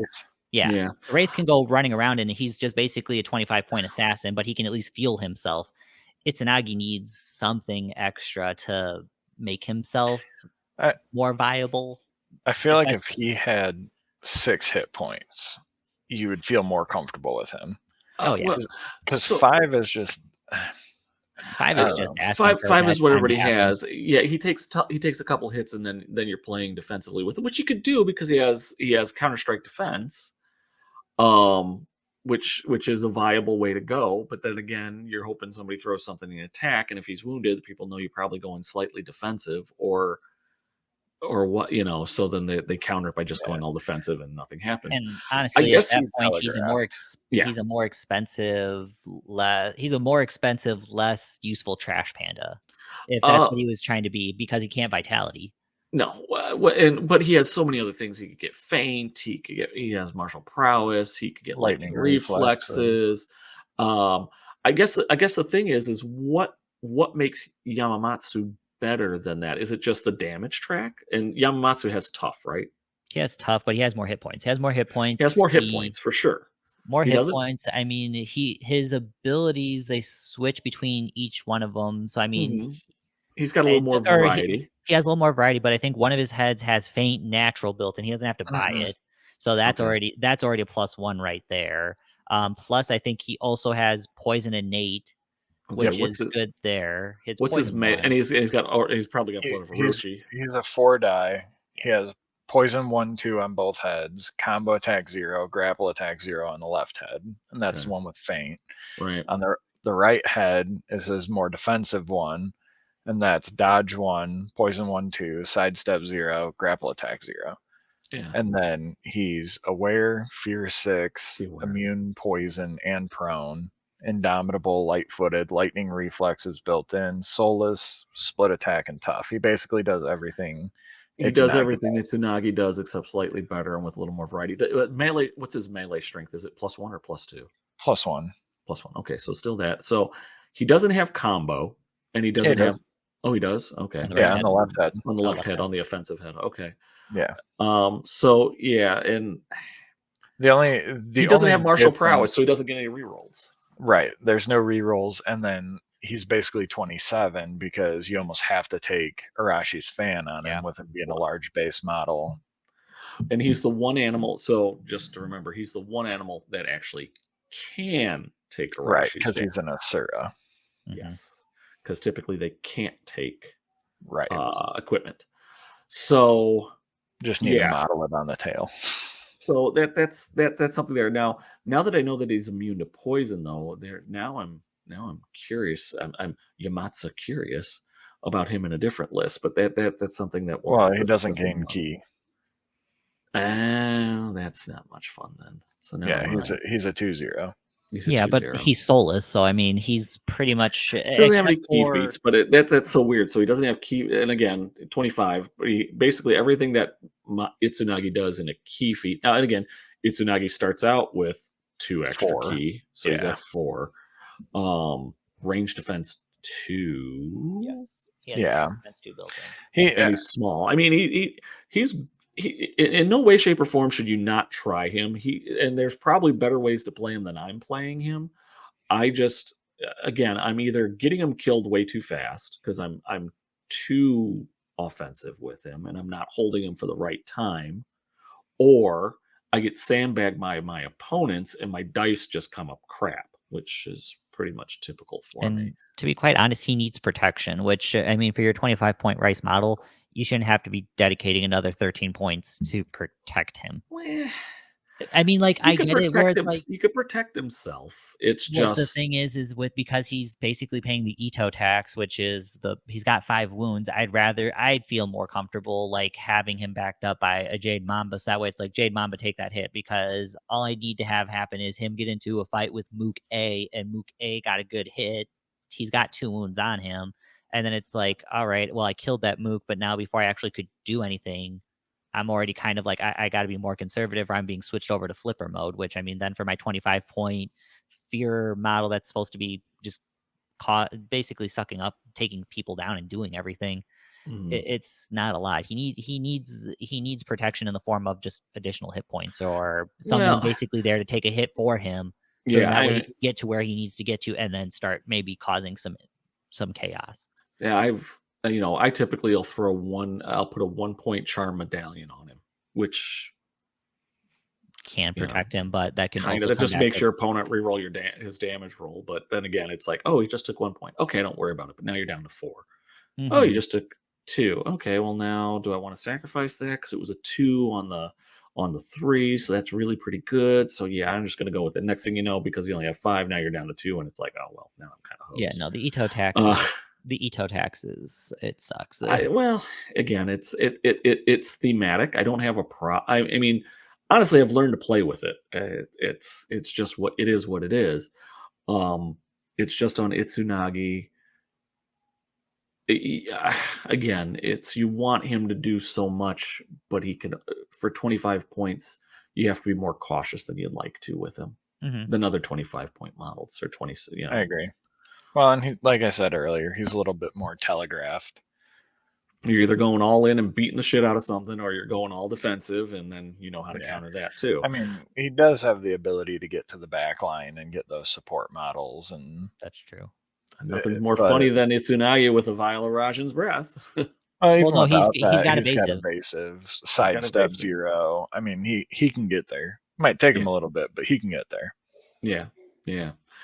So, so Lords of Izu, I love the list. This is the one that I probably play more Swarmy, because it appeals well. If they had more Samurai, I would like to have more variety in the Samurai they could take. Now that they've had a Koburai, that gives you 4, but I still think you're still light on points. You're 25, 22, 17, and then I forget what Koburai is. He's like 14 or something like that. Koburai 17. 17 also. So that's close to 100 without me pulling up the calculator to do math. What does that come to? 34 plus 25 plus 22 plus 17 plus 17. 81 points. So 19 points left. I would love, I would love to see that would take a 5th Samurai. Yeah, but for that 19 points, I guess you could see what 19-point Samurai would be. But honestly, at that point, especially with just how the Ito Samurai are, I mean, again, I'm thinking more of like just protecting myself. I would take the Jade Mamba at that point. Would you take the Jade Mamba or would you take Takaji? Takaji's 14. Oh, I'd take Takaji. Never mind. So definitely. Because if I got 14, plus he has Rend. So that leaves me with 5 points to play with cards. Oh, that can get you those poison cards and everything else. Gives me some poison. Theme. Preordained. Both with your preordained. Hey, blame him. He's the one that got me into it. Preordained, that's 3. I take Itsunagi's Gambit. That's another one, and then I don't know what other points you're taking. Forked tongue, so that way you can deal with ninjas. Yeah, that or Hotai's coin, something. The charm medallions, Ito. Well, clan armor wouldn't really do too much because I think it'd be kind of clan armor on Itsunagi, I guess, would be not bad. He can't take it. You have to have an armor stat. Oh, so he can't get it. According to his wiki, he's a cold-blooded killer, and his only downfall is his arrogance, mocking opponents with his lack of armor. And which usually ends up getting humble him killed. Yourself. Which usually ends up getting him killed. That's going to be his next level. Next tier is Itsunagi after taking many blade strokes. Oh, there we go. Someone awesome abs. Washboard abs.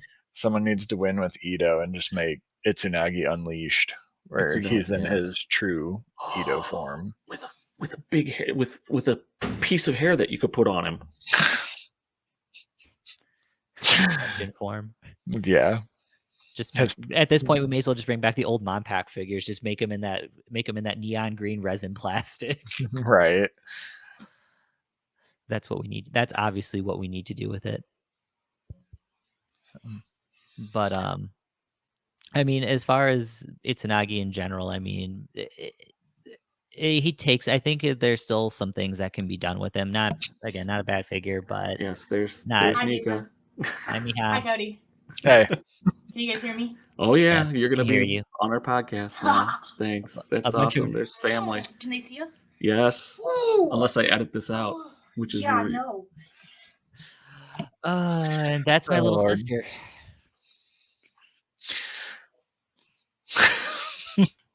For all of you listening to the podcast, my little sister decided to introduce herself to the world. Flexing, apparently. I don't know why. So everybody on YouTube now knows that they've got to start working out to get that summer bod.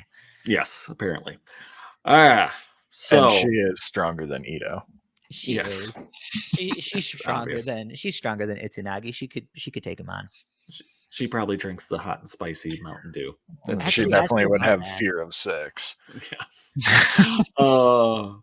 So I've totally lost track. Oh, we were talking about Itsunagi, washboard abs, comes some cool armor thing. So and a hairpiece.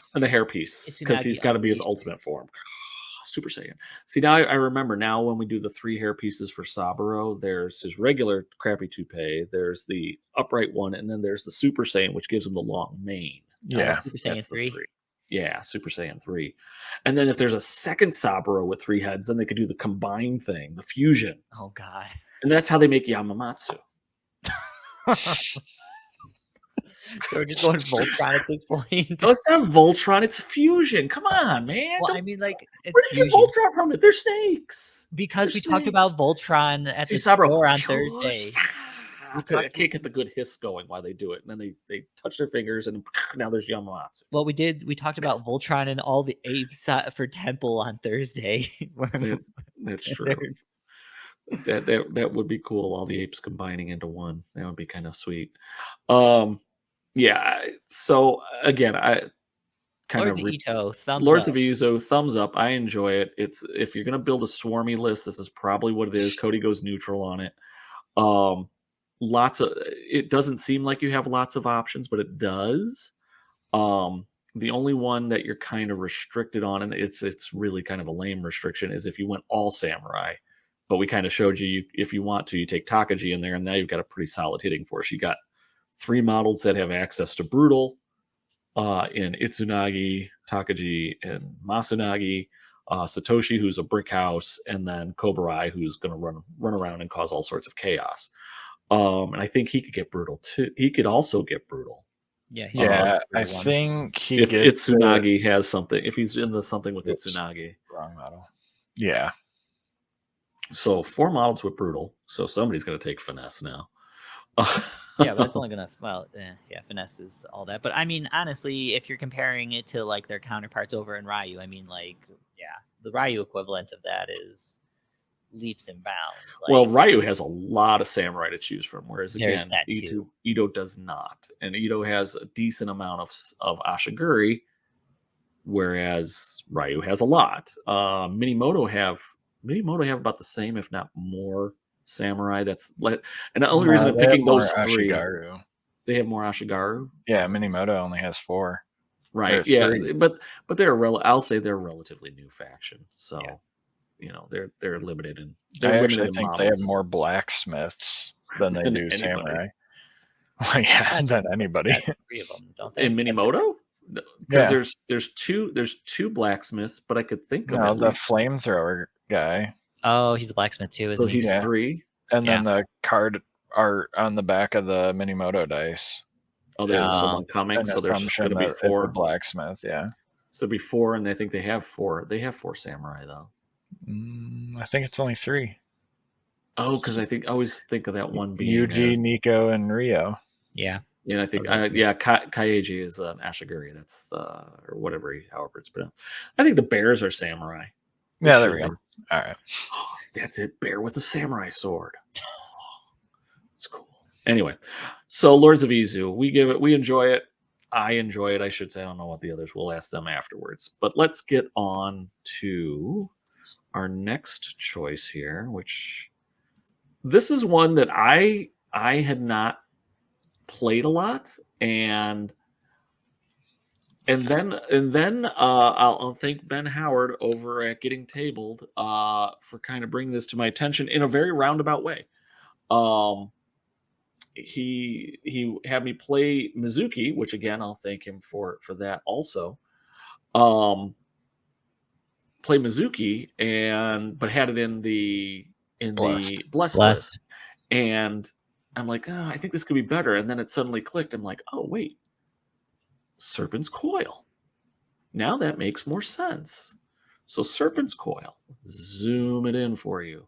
So Serpent's Coil theme. This is the theme that comes in the starter box set, which is why half the time I don't have the card and I'm looking at my phone when I'm playing with this particular theme. So it really does just 2 things.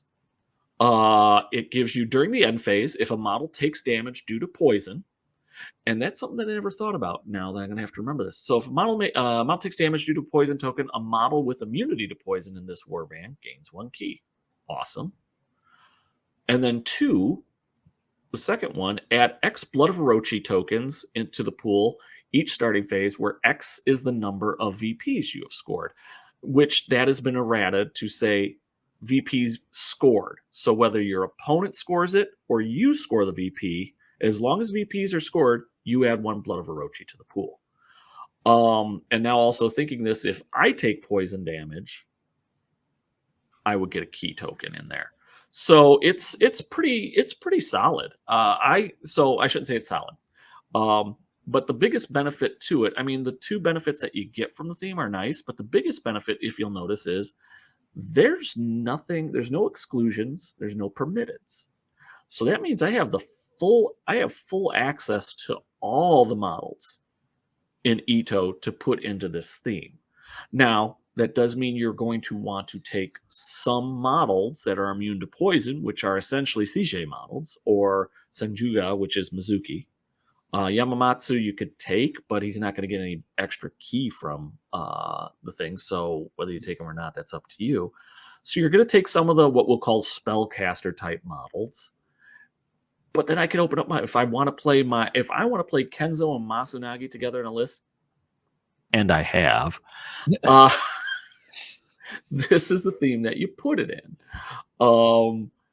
I like this theme for its flexibility in that I could take anything and at least get some kind of benefit. Because even if I don't have a model with immunity to poison, as long as I'm scoring victory points, I'm getting Blood of Orochi tokens, which who can't use Blood of Orochi tokens? Plus, I could get a ridiculous amount of Blood of Orochi. So in the list that I've been playing lately, and I don't know if we've actually taped one of me playing it, but I have Mizuki, Satsuki, Masunagi, Kenzo, Kahimi, and Saburo. Yep. Yeah. 6. We recorded a game when I played Jung before Adepticon, and you absolutely slaughtered me. Yeah. And some of that was lucky dice rolls, but we'll talk about how that worked, why it works so well, in just a second. But in that list, Mizuki is kind of the focal point, I think, of that list. Oh, she is absolutely, because she could throw out Obey, at will. Satsuki is there because she has two benefits. One, she's essentially a battery. She's also immune to poison too. So Mizuki's immune to poison, Satsuki's immune to poison, which is good because both of them want key. Satsuki's mainly a battery. She has the accelerate poison, and she has the psychic venom, which is, I believe, the one that draws which basically, if I'm successful, I could remove up to 3 key off a model and put it on me for the cost of 1.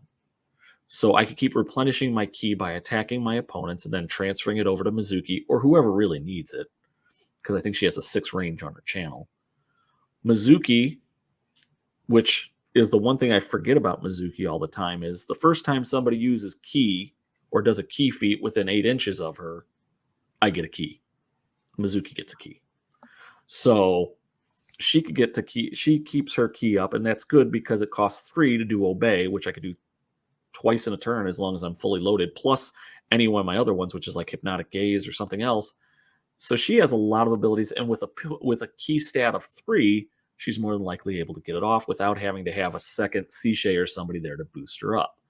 So she's really awesome. You just got to watch out because she get pipped by ranged attacks.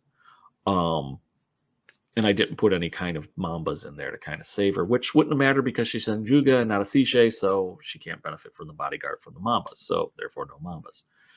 Kahimi that's what Cody hated the most. Yeah. Aside from the fact that I did obey you at perfect times, I always make sure that I would obey your guys after they exhausted themselves. So at the beginning of the turn, you were starting shorthanded, and then I could move them away or do all kinds of other things and just hold them until it's like you're only going to get 1 activation with them later. But Kahimi, she only gets the 2 Blood of Orochi on her, but man, I could have her firing. If I decide not to have Satsuki power up Mizuki, I just keep dumping key on Kahimi, and Kahimi stands in one place, and it's like she's an autogun turret. It's like, all right, so turn 1, I move up 5 inches, and now I fire. Turn 2, I do quick reload, I fire. Now I have Satsuki, throw some key on her. I do another quick reload. Bam, she fires again in turn 2. Now I get 2 key back. You get the idea. I could keep it up for a while. At least for a couple turns where I'm just putting out a rapid amount of fire on things. Kenzo and Masunagi obviously do Kenzo and Masunagi stuff. They're going up the field and they're beating the crap out of things. Saburo is the one that some people will say will be a flex. I love the Saburo model. One, I like how it looks. He's cool. Hairpiece. His hairpiece. heavy man hair club. He's not just a member. He's the president. Or he's not just the president. He's a member. But I like him. He has fear, which, again, somebody explained to me how giant Kenzo in samurai armor with a naginata slithering up the field doesn't have fear, much like how does Gorak not have reach? There are a lot of these mysteries in we already explained offline why why Saburo has fear 5, and it's a not family friendly way of explaining it. Yeah, let's not get deeper into that. So he's got fear 5.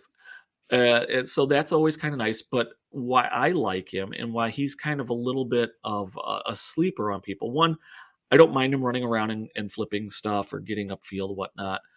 But he has innate feint. So it's already on his card. He doesn't have to pay for it. So whenever he attacks, he's going to get feint. He's going to make somebody reroll their defense die. So he's got a fairly decent chance of doing something. Is he my best fighter? No. Is he somebody I'm going to make a linchpin? No. But he's somebody that people are going to have to respect. I'm trying to figure a way to use Lurker more. Honestly, I'm just holding on to his key, get up to 6, and by the time he's getting engaged by something, he's got 6 key and is able to boost attacks and things like that when he needs to. I like him. But again, the Serpent's Coil gives you lots of flexibility of different things. Whoa. So having said that, me extolling it, obviously I love Serpent's Coil. What do you guys think about Serpent's Coil? I mean, after you've played it, a Serpent's Coil to me is just, this is Mizuki's play. This is Mizuki and all of her super friends at this point, because she works really well with this. I think that it still is the caveat that she does kind of need Satsuki for the battery, because otherwise she becomes key starved. Well, she could take I didn't mean I don't want to talk over you. You could take Sakura though, but yeah, you would like to have. Well, she could get key starved. So if you really want to drop the Sishay out, you can put something in, because again, she's going to get the 1 key if something takes poison damage. She gets 1 key, and she's going to get 1 key if somebody within 8 inches of her. So she's getting 2 key on top of her 3. Mm-hmm. But yeah, you're right. You really want to juice her up as much as possible. So having a Sishay makes sense. Yeah, for sure. Otherwise, I mean, I just like the theme in general, because it's like, let me play my faction and let me do whatever I want. I really wish Silver Moon had something similar to this. So then that way, when I'm just like, I just feel like playing something that's going to break theme anyways, which is what I do majority of the time, at least I get some benefit to it. So I think that just on its own right, and just for like people getting into the game, this is like the right way to kind of like do a default theme, is like, here, you get some things that you can have, but take whatever the hell you want. Yeah, I some will say Traveling Show kind of fits that bill, but that we'll talk about that probably when we do our excuse me, our Silver Moon theme episode. Cody, what do you think about Serpent's Coil? Do you think Mizuki's something that you have to take in it? No, I don't think you have to take her. The thing I like about Serpent's Coil the most is the fact that it allows you the rule of cool. You know, if you want to take Mizuki, Itsunagi, some of the other Sishay and the Heavyman, and just whatever models you think look cool, play them in this theme. It allows you to do it. Someone will get a benefit from it one way or another, but it's a perfect starter box theme. But it also allows, it allows you to build off of that starter box and go into Lords of Izu or Blessed, or just keep buying the models you want and play them in this and, have fun. Yeah, again, it's I think you hit it on the head. It is the perfect starter box theme. And again, and we've kind of said it, not everything is going to get the benefit, but it allows you to play the models and you will get something out of it. So if I like doing Sishay, I'm going to get a lot of benefit out of it. If I don't like Sishay and don't take anything with immune to poison in the list, yeah, I'm losing half of it, but I could still get Blood of Orochi. And what do the samurai have a problem with? Generating a lot of Blood of Orochi. Right. So as long as I'm scoring points, I'm going to get some Blood of Orochi out of it. Well, as long as points are just being scored in general, you're getting it. Yeah, you don't in general. score them yourself. Yeah. Well, the point is I want to score the points because I like Right. to win. but I get what you're saying. At least if somebody's scoring points, then you're going to get a benefit out of it. So, it may not be it again, and I think this is one of the things that I will say for generating a theme. This is balanced. It's not over the top crazy, but it lets me enjoy everything in my faction, I should say. So, yeah. Go ahead. I mean, I guess technically too, you could probably take the Ronin models that work, which is only I think 2 models right now: the Ancestor Spirit and the Ancestor Spirit. What 2-player starter box? Cute. Oh yeah, I love. I don't know. See, it doesn't say that, and I don't know if one of those things, if it's not explicitly said, you can't have it. That I was But if gonna I could post take it her on in the that, that's going to board. be sweet. Yeah, I know that it's Kiyozumi Sadaka. Oh yeah, I want that. She's the chick with the naginata that creates the aura so people can't get shot. I'd be crazy with her. Mizuki, Kenzo, everybody who's on a big medium-sized base, shoot through me because you can't see me unless you get close. And then if you're going to be close, you're going to get a fistful of Kenzo. Yeah.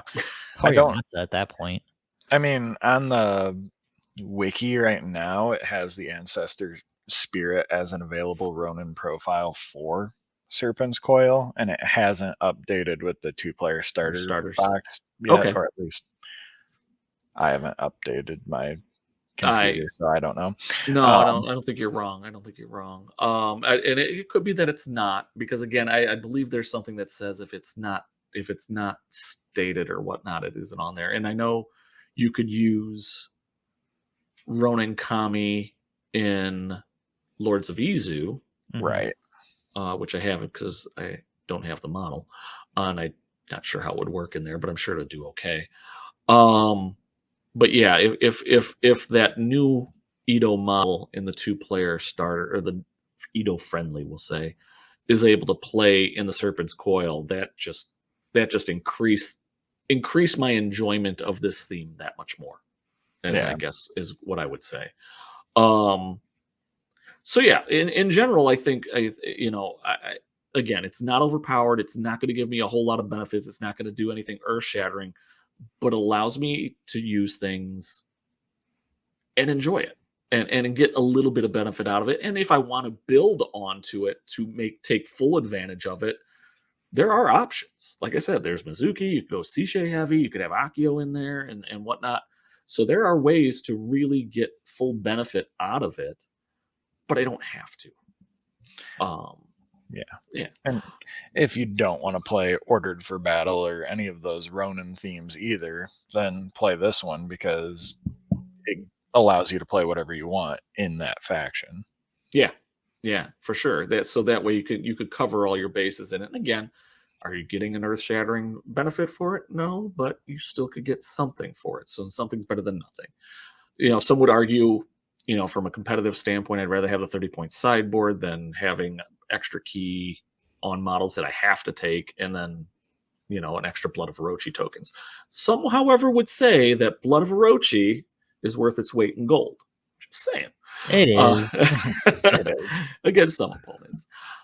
So that was our very long-winded and sidetracked by pets, children, and talks about Flamin' Hot Mountain Dew on the theme. So to kind of put a little bit of a bow on this, so we presented 3 themes. We presented the Blessed. Let me just do something here real quick. That's what I want. We've presented the Blessed, Lords of Izu, and Serpent's Coil. So 3 themes, all of them usable in that are available currently for Ito. Now, I'll go first on this one. Of the 3 themes, I would probably say, and this is my personal choice, again, others can please comment how you feel about it. And again, and some of it is just because my success or lack thereof with the different themes is coloring my selection on these. But I would say number 1 for me is, and it's currently, is the Serpent's Coil. I found a nice groove, and I've been playing the list a lot. the one that I explained in the Serpent's Coil discussion. I enjoy it. I've got to try some more variety in it, and I think I will soon, especially with Kaburai coming up, and I could throw him in with Akimoto and Nakano, and I could have them in the list. I think Nakano gets immune to poison. I think Akimoto is immune to poison. So now I got 3 impetuous models, and now I build around that. So again, gives me that flexibility, because normally I wouldn't take Koburai in a blessed list, because I can't, and I can't take Nakano and Akimoto in a Lords of Izu list. So this allows me that flexibility. So that's why I like Serpent's Coil. And the benefits it does get, if you play to the models that the benefits are for, it's pretty decent. Next one, as I like Lords of Izu. I like again, because I liked Itsunagi, I kind of liked having the traditional samurai theme, and that one plays very much to the samurai theme. I also like beating the crap out of things. I'm not a finesse player. So again, that plays to it, because that's the kind of models you're going to take. You're going to take Masanagi, you're going to take Satoshi, you're going to take, Akoyu Bob and Brad, and Akoyu Archer, sorry. And some other, Takagi, and then I'm just going to go and I'm going to try to get some scenario points. In the meantime, I'm going to try to myrtleize as much as humanly possible. My last one is the Blessed. I tried, and there were a lot of episodes in our battle reports where I've tried to do the Blessed. I just do not have success with it. And I guess it's either because I'm too aggressive, or I just don't know how to play it. So those are my 3. Cody, what 3 do you, what order would you put yours in, and which ones do you like and why? Serpent's Coil first. Just like I said, rule of cool, being able to play whatever models I want. If I want to throw the Ashigaru in with the Sishe and some snake people and whatever else I decide I want to throw in there, I can. And I've played that quite a bit. Not recently, but I know there's some battle reports with lists that I actually played, the Yatsumata and whatnot. I think that we have recorded. Yeah, I know there's definitely one where you had Yatsumata, because I remember dying to it against the wolves. Shiho. Yeah, that was loads of fun. Yeah.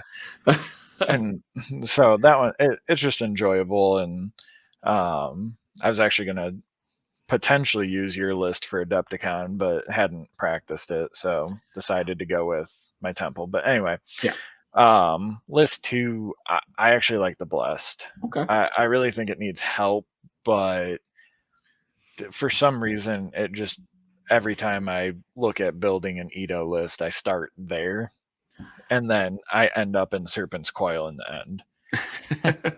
Well, because there's always that one model you want to take in there in the Blessed, and you can't. It's the same thing with Lords of Izu. There's that one model you want to take in there, but you can't.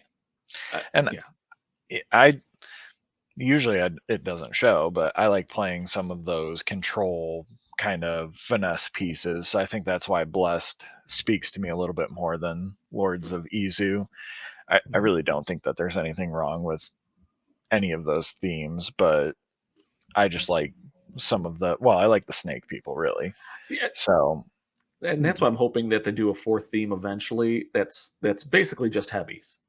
Yeah, because this one, it's kind of like a combination of the Blessed, I should say, is a combination of the priestesses or your spellcasters and the heavy. Just give me a straight up heavy. Yeah, the Heavy Men Hair Club 2023. Heavy Men Hair Club. That'd be awesome. But yeah, I totally agree with what you're saying. And again, I think more of my dislike of Blessed is just me not being able to master it and trying it. And again, I don't know whether it's I'm too aggressive with it, if my dice rolls are just bad, or just bad matchups. I will say the Blessed seem to have more bad matchups than good, whereas Serpent's Coil, you could play around it because you could be more flexible, and Lords of Izu, you're just not getting as much Blood of Orochi, but the Blood of Orochi you do get is going to have full impact. So it's not that much of a loss. I do think if you're looking all comers tournament list, I would probably go Serpent's Coil, Izu, then Blessed. But if I'm having fun or whatever, then I'm gonna try Blessed just because I like torture and I want to make it work. Yeah, torturing yourself. Yeah. Yes. So Jason, what would you do? So Cody, it's Serpent's Coil, Blessed, and Lords of Izu. Jason, where are you at? I'm actually Lords of Izu is my one. Okay. I like this heavy men are always really cool. But I just like being able to, if I want to take some of the samurai and then just actually just looking into it a little bit more with all the Ashigaru. It's actually pretty nice, and the theme complements itself well to kind of help mitigate what could be some bad matchups. Okay. Just either friendly player in general. And then Ito just have some cool samurai, so I'm perfectly putting them front and center. The ignoring of tough on the poison is also super helpful. So yeah, you're not getting all the blood of Orochi in the world, but like you mentioned, what you are getting through is going to go through. Then second place, I'll put in Serpent's Coil. If you're getting into the game, it's perfect because you can add onto it and let you play what you want to play. And then the effects let you do what you want it to do. And it's very flexible. So me trying to play as flexible as I can, I always am appealed to that. Blessed, I put in last place just because I correlated to like me playing the roses. It plays a specific way, and just currently with what's available to us, this might change either in a new tournament pack, like in last edition where Blessed was like number one because of how everything was with the models and before Ratas. And or basically it's just there's too many, there's some finesse stuff to it, but there's just too many rough matchups. Okay. Like I would see it in my roses, where then at that point it's like, this is kind of cool, this is kind of fun to play, but eventually kind of get a little bit tired of just like, this is really cool, and then it can suck some of the fun out, where it's like, I've done all the hard work, I've done this and that, and the payoff never works, even after trying it multiple times. And then it's like, all right, well, you change it out, and it's like, all right, it still doesn't do the same thing. So if they either add some support models, or like they fix Kyu, or just kind of add some things to make it better, or who knows, in a future tournament pack, then that might jump it up the ranking. But with the current tournament pack and how things are right now, I'll have to kind of leave that as like the third place tier or third place theme for me. Still can be fun, but it needs some work. I think the Bless can be fun. I think it's effective. It's just I haven't mastered it, and the weapons that you have in it they have a lot. You got a lot of different things you could do with it. It's probably equal in flexibility, close to flexibility as Serpent's Coil, but the big difference is, I can't take the cool samurai models in there. Right. Just like with Lords of Izu, I can't take the cool heavy men in there because, but I can do all that in Serpent's Coil. So, that's where we're at. So we have 2 for Serpent's Coil up front, with Lords of Izu either at the top or in the second, in the, in general, you're gonna come up with your own ideas for where you rank them.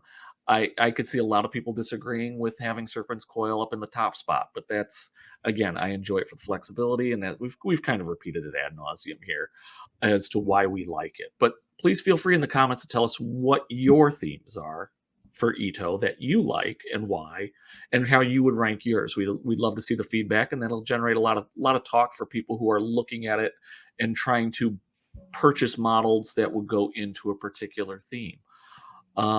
With that being said, we're way over time. I think we covered a lot today. We covered a lot of themes. We talked army lists. We talked figures. We went in depth on things. We had dogs barking. We had family talking. We had family visit. We had a cat going crazy. And most importantly, we talked about a new flavor of Mountain Dew. New disgusting flavor of Mountain Dew. I need to go eat some Tums just thinking about it. I know. So I don't know. Does it burn going in or coming out? Like, I think it's both. I think it's both. Yes. Thank you, Cody. Oh it's a God. yes. It's a yes. I don't want to know. Just It's a bottle of salsa. That's all I bought. It's not a bottle of salsa. That's going to be the next game that we play. We have to shotgun one of those. Shotgun? No, that's terrible. That'll be our next podcast. Is people we'll each get a bottle and let you know what it tastes like. That's it for our next. Well, not our next podcast. Our next podcast, we might be working with a secret collaborator. Ooh. But maybe the podcast after that we'll give you an on-air review of Flamin' Hot Mountain Dew. It's just even painful just saying it. Yeah, no, let's not. As long as people want it. If it's not as bad as the Starlight Mountain Dew, you drink it warm. No, I know. You kidding me? Well, now we're gonna have to try it. Now we're gonna have to try it. We're gonna try it. We'll try it. So 2 weeks. 2 weeks we will be doing our. We'll lead off because the next time we're gonna be talking about a different factions themes. We'll kind of give a heads up what we'll be doing on that. But I think we'll lead off in 2 weeks' time with Flamin' Hot, the taste test of Flamin' Hot Mountain Dew, which means I got to go out and buy it. My wife's going to think I've gone absolutely insane. It's okay. Don't worry. I'll buy it. I've got supermarket down there. Find it. I'll just when you come out to game next, I'll just send you with a we'll couple bring it to you. There's no way we'll send you. Yeah, there's one for me, one for Jace. We'll send the 4-pack with you. I'll mail it down to Georgia. That's what I was going to say. I'm glad I met my insurance deductible so that way I could go get my stomach pumped afterwards if I go to the hospital. Yeah. What did he drink? Flaming Hot Mountain Dew. Oh my God. So if you're enjoying this kind of discussion, this lively intellectual tactical discussion of Bushido and other games to come and Flamin' Hot Mountain Dew, please subscribe. We want to make sure that we keep cranking out content, not comments, but please crank out the comments too. That helps us get an idea of what you're thinking and what you're liking and disliking. And if you did enjoy this, give us a like. We always appreciate seeing those and knowing that we're on the right track. So without any further ado, Heavy Men Hair Club for Men. What's that? One more further thing. We do have our Facebook page attached to the link here in Anchor and I think in Spotify too. So if you want to be a part of that, we'll try to start putting polls up into there. So that way, I think we'll put a poll up. So Jace, in the Facebook for when we put up the next podcast, put in a poll for what factions themes they would like us to discuss next, and then put a picture up of Flamin' Hot Mountain Dew so people don't think we're just making this up. Oh yeah, dude, no, we're not gonna make that up. So last 2 things I'm gonna leave you with. Heavy Men Hair Club for Men, or Snakes, or for Heavies. Gotta happen. 2, I can't even remember what 2 is right now because I'm so messed up. Oh, Edo 2023. It's the year of the snake. Is it actually? No, it's not. So. But it will be. I promise. This year's the year of the tiger. That's all I know. So we hope you enjoyed this. Thanks for listening to all our craziness and all the insanity that's taken place at my house and everybody else. Everybody else is pretty passive. My place is just an absolute zoo. So thanks for watching. We hope you watch again and have a great day or evening, wherever you may be.